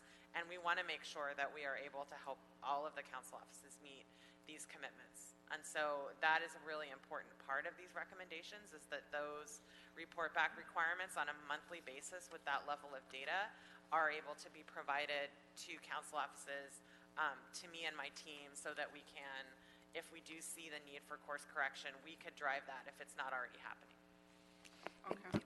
And Madam President, I would just add that that's one of the reasons that one of our recommendations is very clear in terms of the new contracts, the type of requirements it should include. So the faster we can execute the contract with LASA, the faster they can get on the ground. Because even for anything that we purchase through HomeKey, I mean, some of these hotels are occupied with Project Roomkey residents, and of course they're going to stay, but of the 16 properties that we propose to the state, many of those are vacant. Right. And so we really want to have these teams ready with the targeted individuals that can be housed within those units immediately. Right. So, since you just mentioned that, so our HomeKey is oversubscribed. So how likely is it that we actually need the $450 million of the CRF funds towards this effort? What's plan B if HomeKey applications aren't all successful? So we're hoping that we'll get as much as possible, even though the state told us they're oversubscribed. But we would come forward with a recommendation to the council, to you, Madam President, to consider that any of the properties that pass due diligence, which is going on now, we're working on all 16 properties in terms of physical needs assessment, title reports have been pulled, appraisals are being worked on, and they should be completed within 3 to 4 weeks. So we're working on all 16 because we still don't know what's going to be funded, and whatever is funded has to close, as you know, by December 30th because of the funding source. But I think that if all of these properties pass due diligence and we're comfortable with the physical, just their physical situation and structure, and we're hoping that they all require just a little bit of rehab, you may consider using the remaining funding for the match to acquire anything that's not approved by the state or the gap. And we have a list of those. Yes, and we think that we would have enough resources to do that if, depending, but again, we're hoping we want to get as much as possible from the state, and we should hear from them by Friday. Okay, so you'll come back and give us a report on that. We'll come back okay, with that's those great. recommendations. So the city and the county have committed a significant amount of money towards rapid rehousing. So how realistic is it that we'll be able to use all that, given that we have a very limited housing market? I think, I'll start that, but I think I would ask Lassa to jump in. But I do think that that's where the landlord incentives and the commitments of ongoing case management also give landlords more comfort with taking on some of these populations. Yeah. And so I think those things are already opening up doors to landlords who weren't interested in participating before. And we've actually been hearing throughout the pandemic that there are, that I think about a year ago, the Lease Up program started as sort of like a central clearinghouse of housing locators who were going out and trying to work with landlords to get them comfortable with participating in the program. A lot of the landlords that they had been unable to convince to participate had actually called them during this pandemic situation and said, well, you know what, like they had actually are now expressing interest in participating because this program does come with a guaranteed source of rent from LASA, from the service providers who are administering the funding.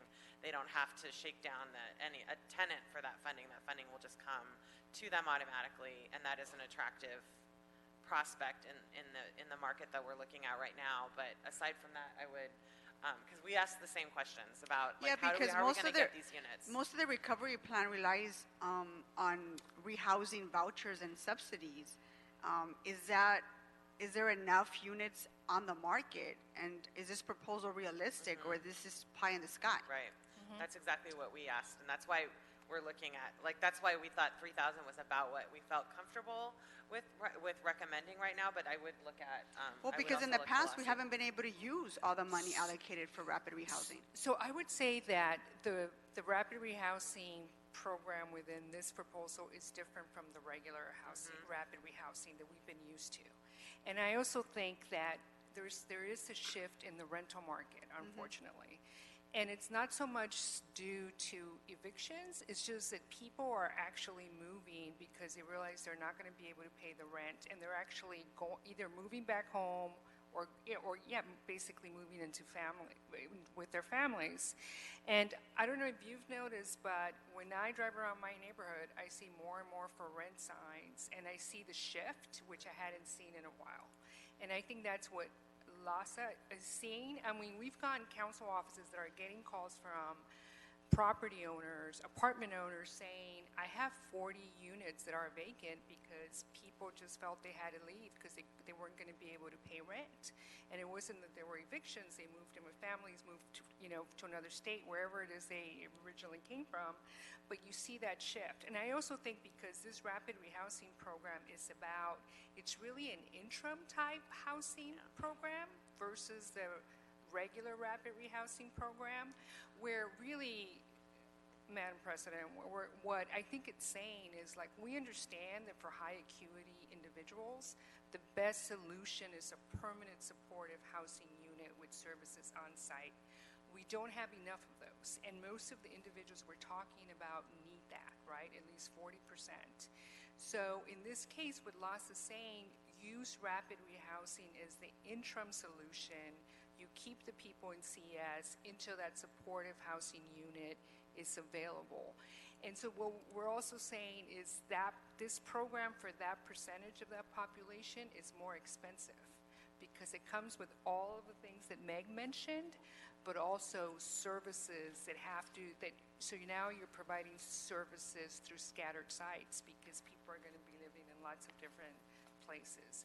But I think we need to give LASA the opportunity to prove if this can actually work. Because we have no other, to be honest, we need those units to try to make this unit, to meet the unit commitment, right? Yeah, but you get my point. I just want to make sure that, I just want to make sure that the funding will actually be used. Yep. Yes, and we to that, totally agree. And also to that effect, I would also say that's why we had asked for the placement schedule that's on page 12 of the report, and that would have corresponding expenditure schedules that would go with it. And these monthly reports on expenditures and placements, we'll be able to tell if we're on pace to hit those, if there's a real legitimate reason why why we're not hitting those, or if we're just not comfortable with this pace, be able to then course correct and say, you know what, we don't think you're going to use all of this money. We can pull it back quickly because we're going to be getting monthly reports and push it towards something else if it's really not working. But to Yolanda's point, we're going to need these units based on what is looking feasible from all of the other interventions that are in council district plans. We are going to need as many of these units as we can possibly get in order to meet that commitment that has been that is a part of the Judge Carter agreement, and we really do want to hit that target of 5,300 in April is audacious, and this is going to help us to meet that goal. And the last thing I want to ask you, ladies, before I ask questions of LASA is, so what are the next steps after the report is approved by the council? So, go ahead. Well, at least on ESG, because that's one of the critical funding sources for this. HCID would then post the uses for the money as part of an amendment to the consolidated plan. They have to post it for public comment for 5 days before they submit the plan to HUD, and then the money, and then they execute the grant agreement. And so we're actually talking to them tomorrow just to talk about schedule for whatever council approves. They're ready to get that going. And then they have to execute a new contract with LASA on whatever you approve, they execute a new contract. Okay. And of course, for the other sources, we will come back to you to report on the home key and the status of the $150 million that is currently, that you've approved under CRF. Thank you. Sure. I just have a few questions of LASA. Is Heidi back on? Okay. So, I mean, I think the city is invested heavily in LASA over the the years, only to see more and more homeless people on our streets. So, how do we know that this is actually going to work? Hi, thank you for that.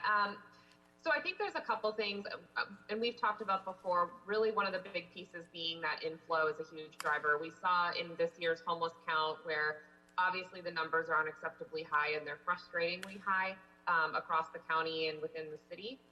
58% of people who are unsheltered are on their first episode of homelessness. And so what we're really hoping to demonstrate here is we've seen with COVID, we've seen with Room Key that we can move faster than we ever thought we could. When it comes to getting resources and moving people inside quickly. Let's keep that momentum going. But the other piece of it is how do we make sure that people aren't falling in? And I think so many of the measures that you have spearheaded and that have gone on across the county and the city are going to help keep people housed, which will also bring the numbers down.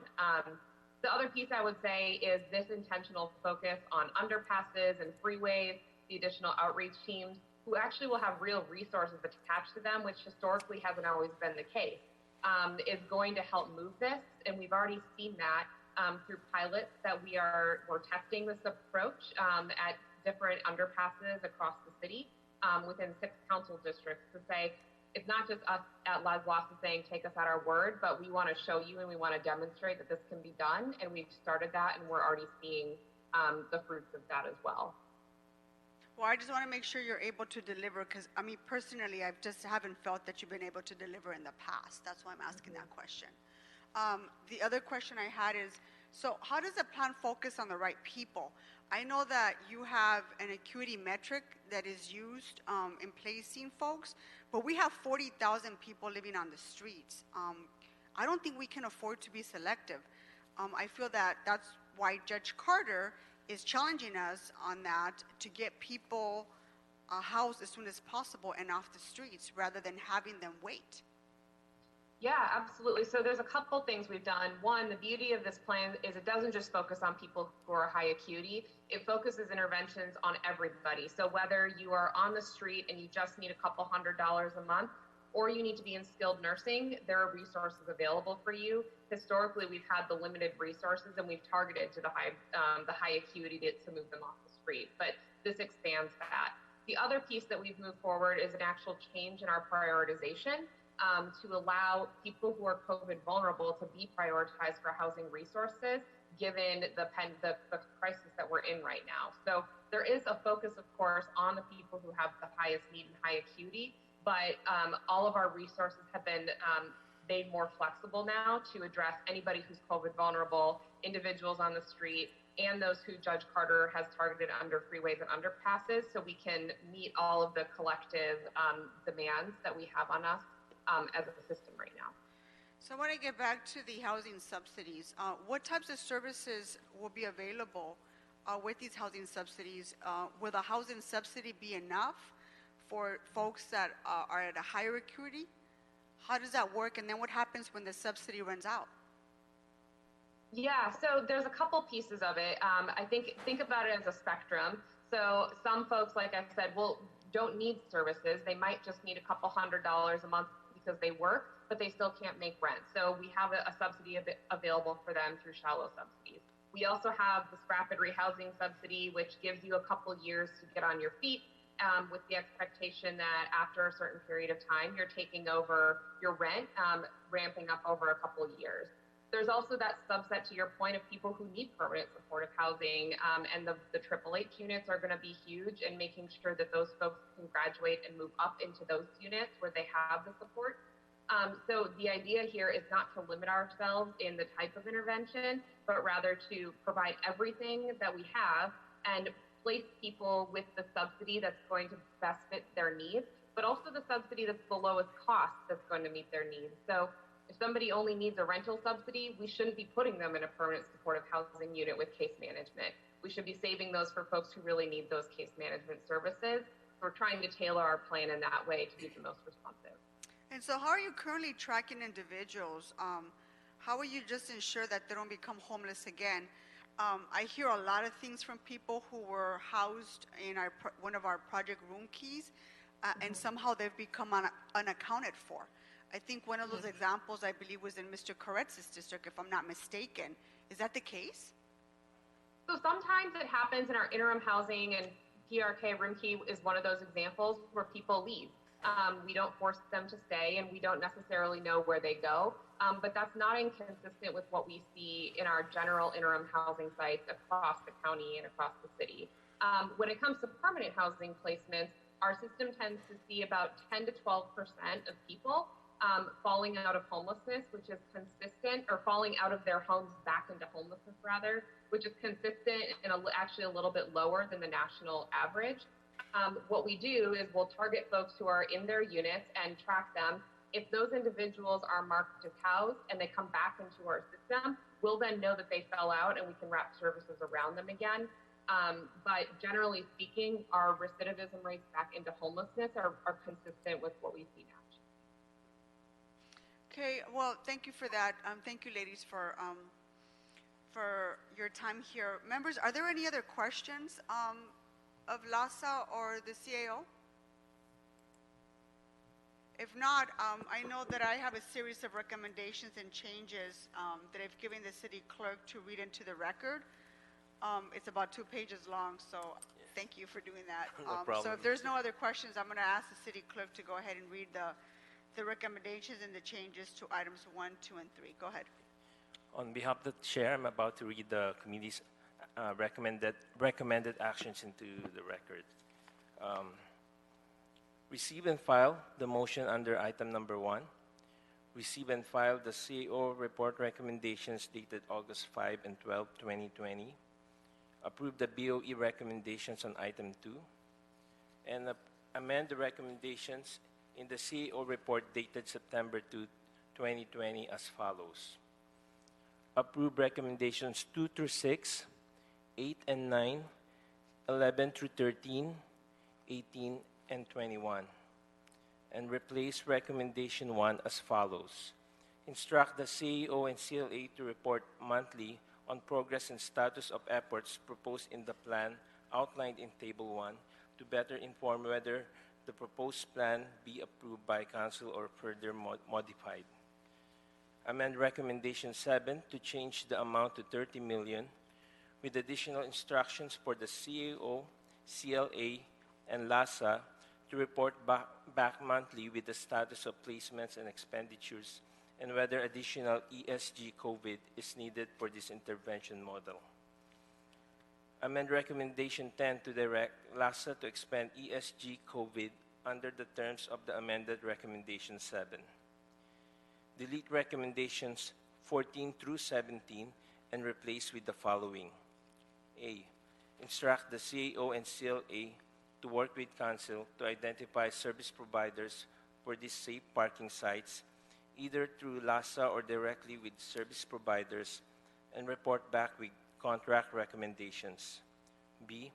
Instruct the CAO, CLA, HCD, and the City Homeless Coordinator to work with Council offices and report back on recommended provisions for any existing or new agreements with LASA or directly with service providers that would ensure efficient assessment and intake processes, consistent reporting and tracking of performance metrics, and expenditure accountability. This report should include recommendations for outreach efforts and strategies, as well as a process for determining target areas in coordination with Council offices, particularly as related to fulfilling the 6,700 bed commitment. Amend Recommendation 19 to read as follows. Authorize the CAO to execute any necessary documents to accept county funding for the city's homelessness efforts on behalf of the city. And lastly, amend recommendations 20A and 20C as follows. A, establish a new special fund entitled Homelessness Efforts County Funding Agreement within Department 10 to be administered by the City Council to receive and disburse the county funds in accordance with council action for the city's homelessness efforts. And C, upon receipt of the county funds for the Homelessness Efforts County Funding Agreement, increase appropriation within the newly created special fund.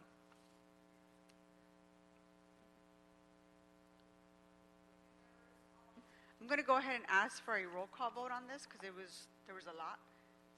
So if I can get a second. Second. Mr. O'Farrell? Okay, thank you, Mr. O'Farrell. So I'm going to go ahead and ask for a roll call vote on this item. So let's go ahead and call the roll. Okay. Councilmember Neri Martinez. Aye. Councilmember Herb Wesson. Councilmember Karen Price.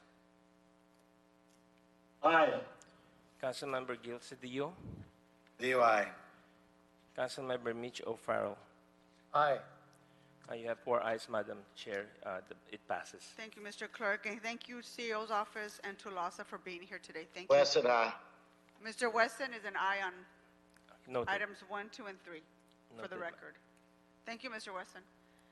Okay, let's move on to item number 4. I believe we have Laura Trejo, the General Manager of Aging, to provide us with an overview of the Senior Meals Program. Just give us a second. We're going to allow her into our meeting.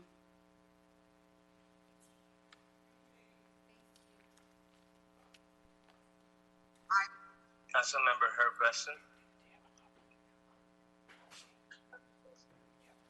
Councilmember Karen. Wesson, aye. You put it back on?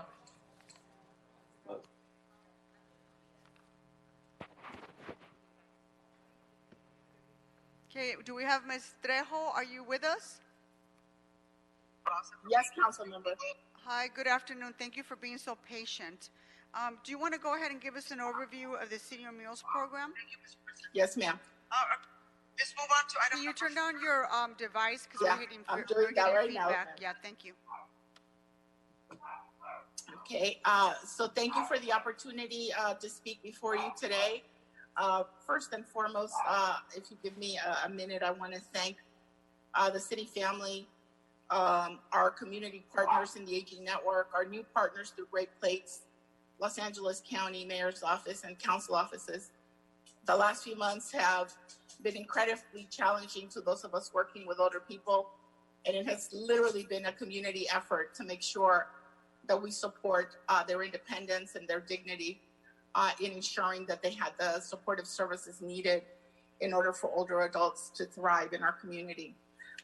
This afternoon, I'm presenting to you on the nutritional needs of older adults. As you know, the Department of Aging has historically received federal funds to provide senior nutrition programs. Before the COVID-19 pandemic, our program served an estimated 5,000 seniors. We served 5 meals a week. Half of those were predominantly in our congregate sites and the other were in home delivery. As a result of the pandemic, all of our services became home delivery, given that older adults were the population that was most at risk of suffering negative effects as a result of COVID-19. One of the things that has occurred also is as the pandemic hardened in the community, older adults began to reach out to us in mass numbers, requesting assistance with being able to provide for their daily nutritional intake. To give you a sample of scope, we went from serving about 25,000 meals a week to currently we're somewhere in the neighborhood of about 210,000 meals that we're delivering to the homes of older people throughout the city of Los Angeles in order to make sure that they can stay well, safe, and independent.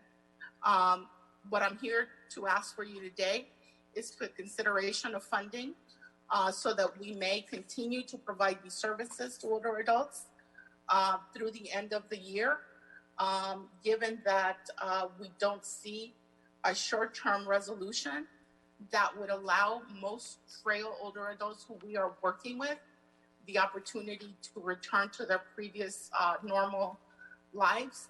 And so it makes it very challenging for them to provide for their nutritional needs. Our request is we believe the projection for the cost of the program through the end of December is $40 million.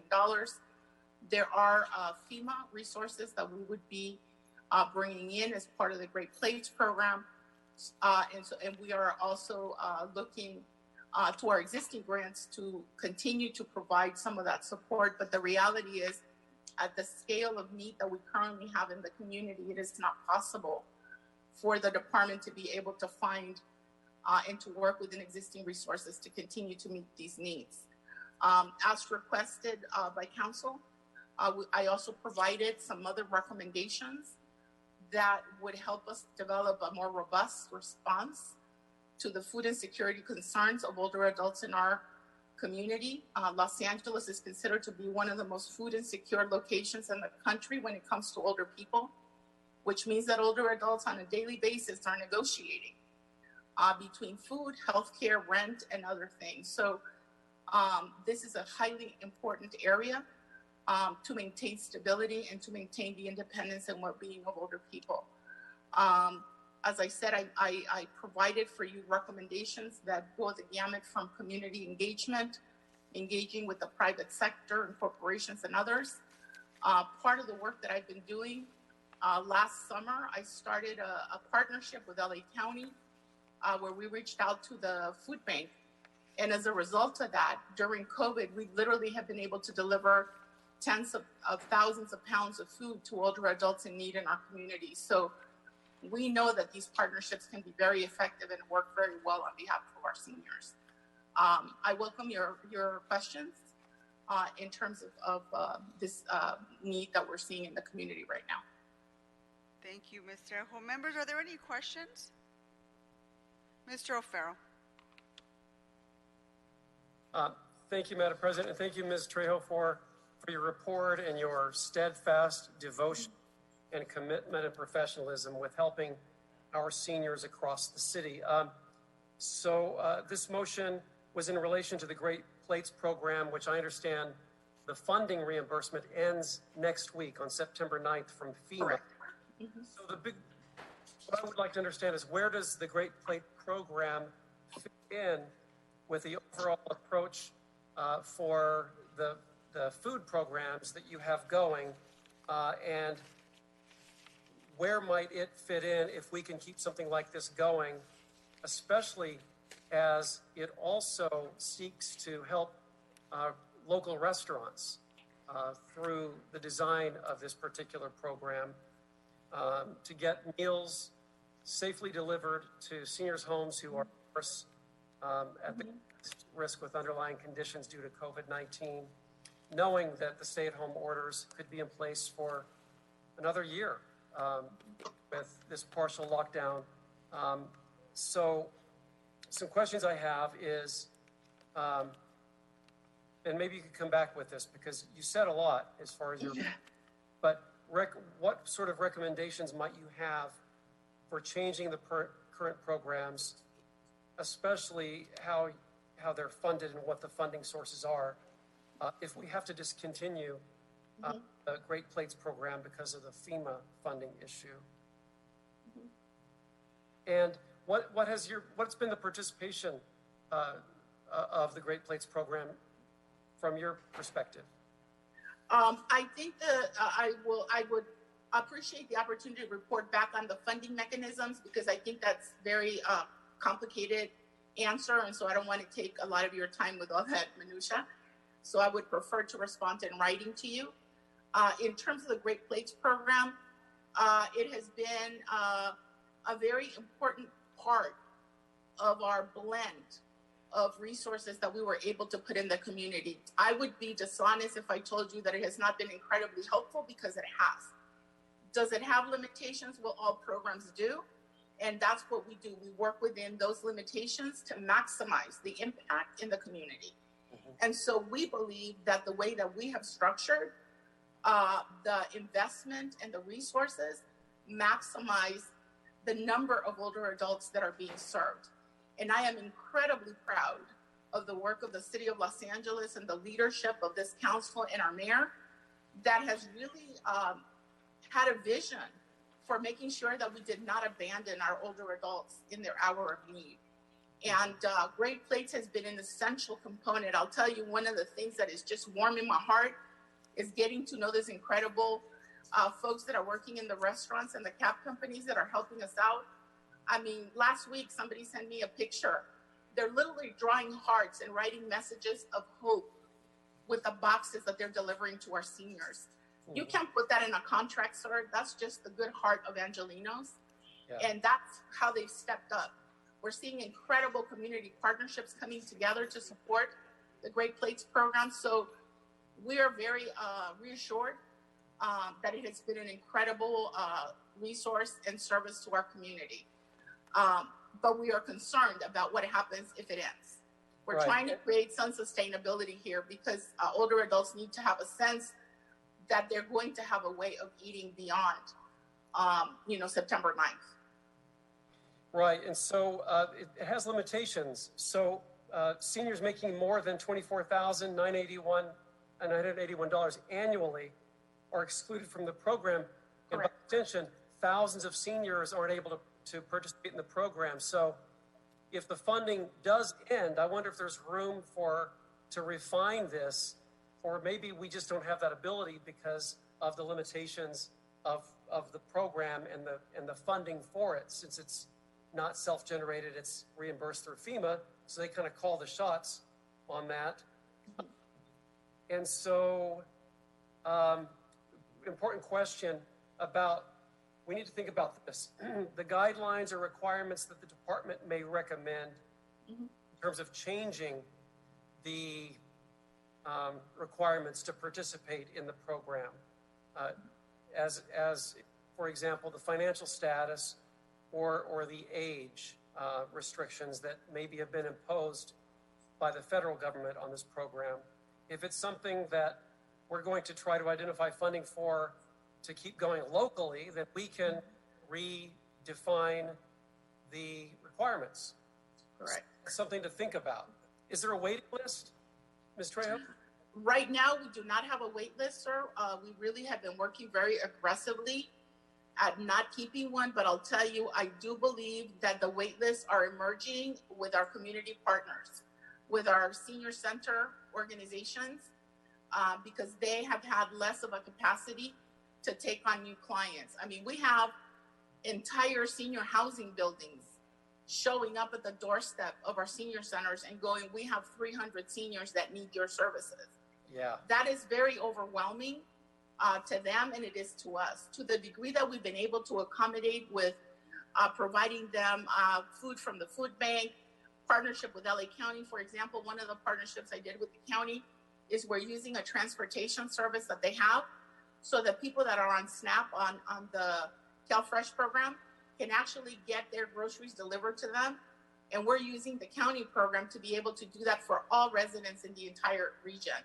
And so we have been incredibly creative with LA County to make sure that we're maximizing every resource that's out there to provide for the needs of older adults. And I would be remiss not to share with you that to the degree that, all of this started with a little bit of a chaos at the beginning, the county has been incredibly gracious in that older adults that were city residents that were in their program have been maintained there because we did not want to create more chaos in the lives of our seniors. And so they went through their process and they said, Laura, we're keeping them. We're not going to disturb what took them such a while to put together. We're just going to leave it as is. So the county and I have been working in lockstep to make sure that we're taking care of the needs of clients in the community.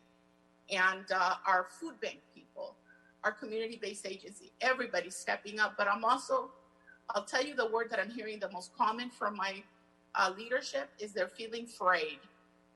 They're feeling wearing out because they have maintained the level of response for such a long time. So coming to you today asking for this possibility of an understanding that we could operate through December create some of that consistency that we desperately need right now. That's terrific. And lastly, Madam Chair, so as the pandemic drags on and as the vulnerable populations are just falling into greater distress for all the reasons we've talked about really all day long through council and committees, it's in our best interest to figure out how we can keep this going. And there's also that cross benefit of helping our taxi companies and our local restaurants. And so limitations as well is if I am an Elysian Valley resident and I'm using this program, Great Plates program, it doesn't make sense that I would have to order and have food delivered from a restaurant on the far west side of my district in Hollywood.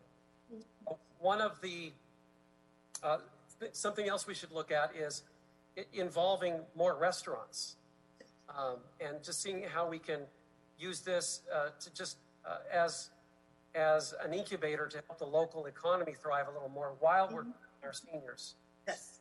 So that's, and that was sort of the crux of this program initially, to help multiple populations at the same time and the economy.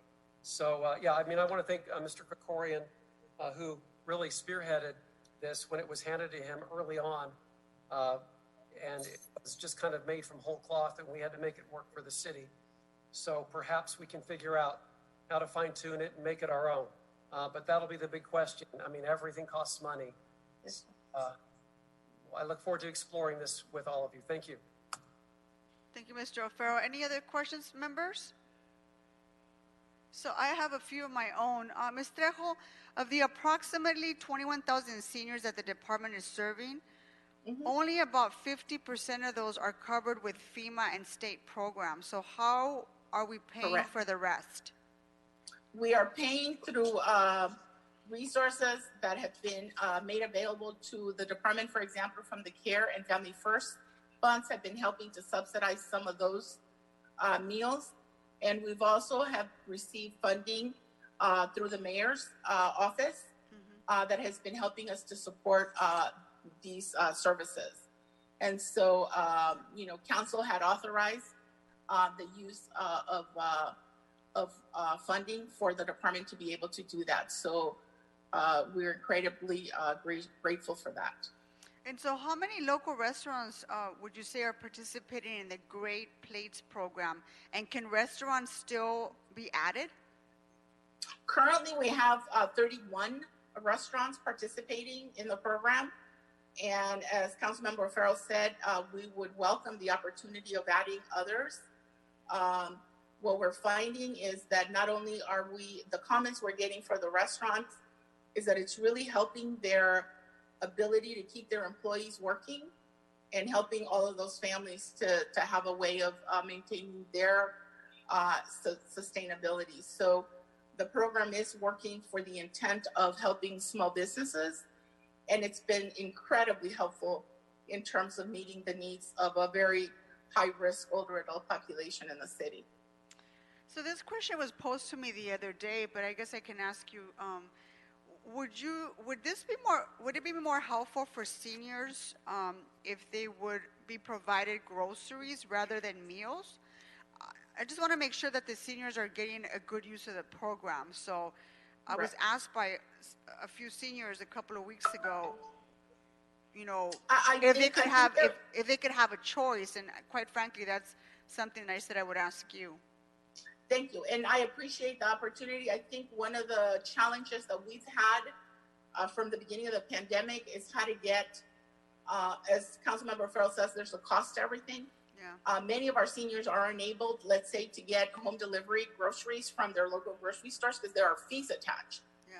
So if we say, yes, you can get groceries, I have to think through how will we get the older adult to actually be able to procure and receive the groceries. I also have to know that they're able to prepare the meals for themselves.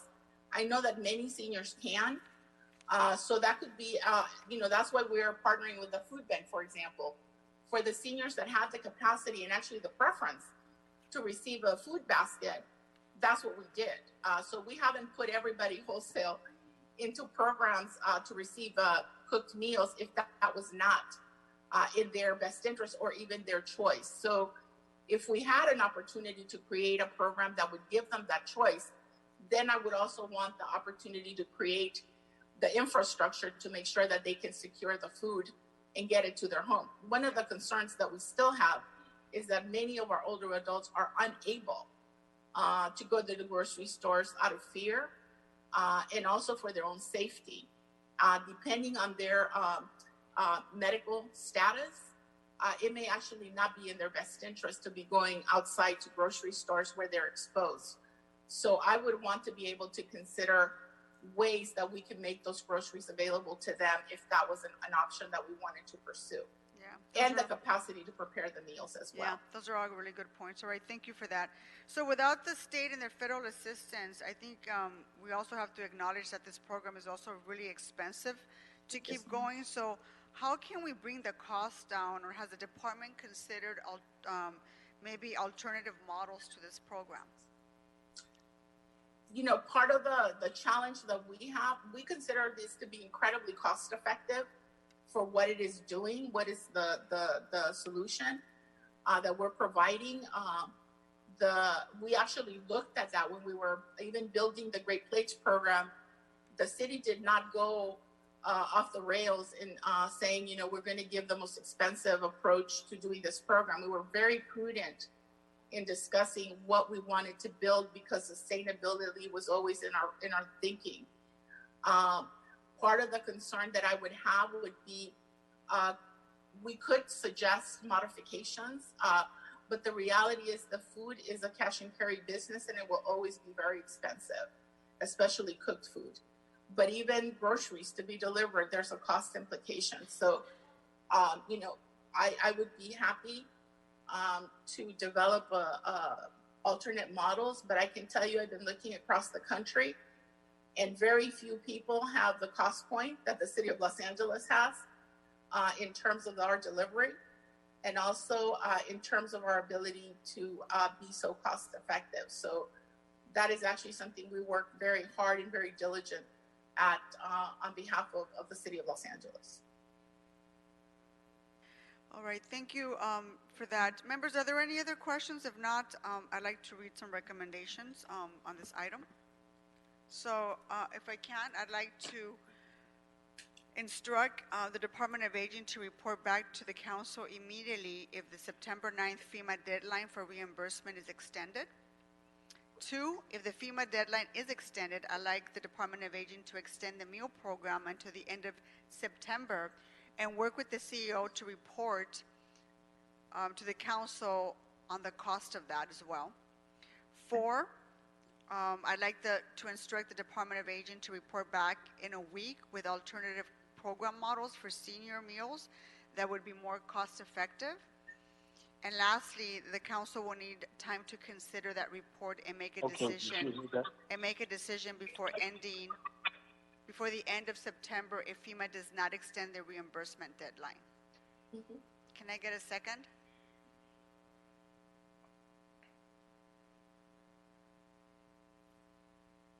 I'll second. Thank you, Mr. Alfaro. So if there is no further questions and there's no objection, those instructions are approved by this committee. Madam Chair, is it just for clarification, do you like to also adopt the motion and receive and file the Department of Aging report? Without objection.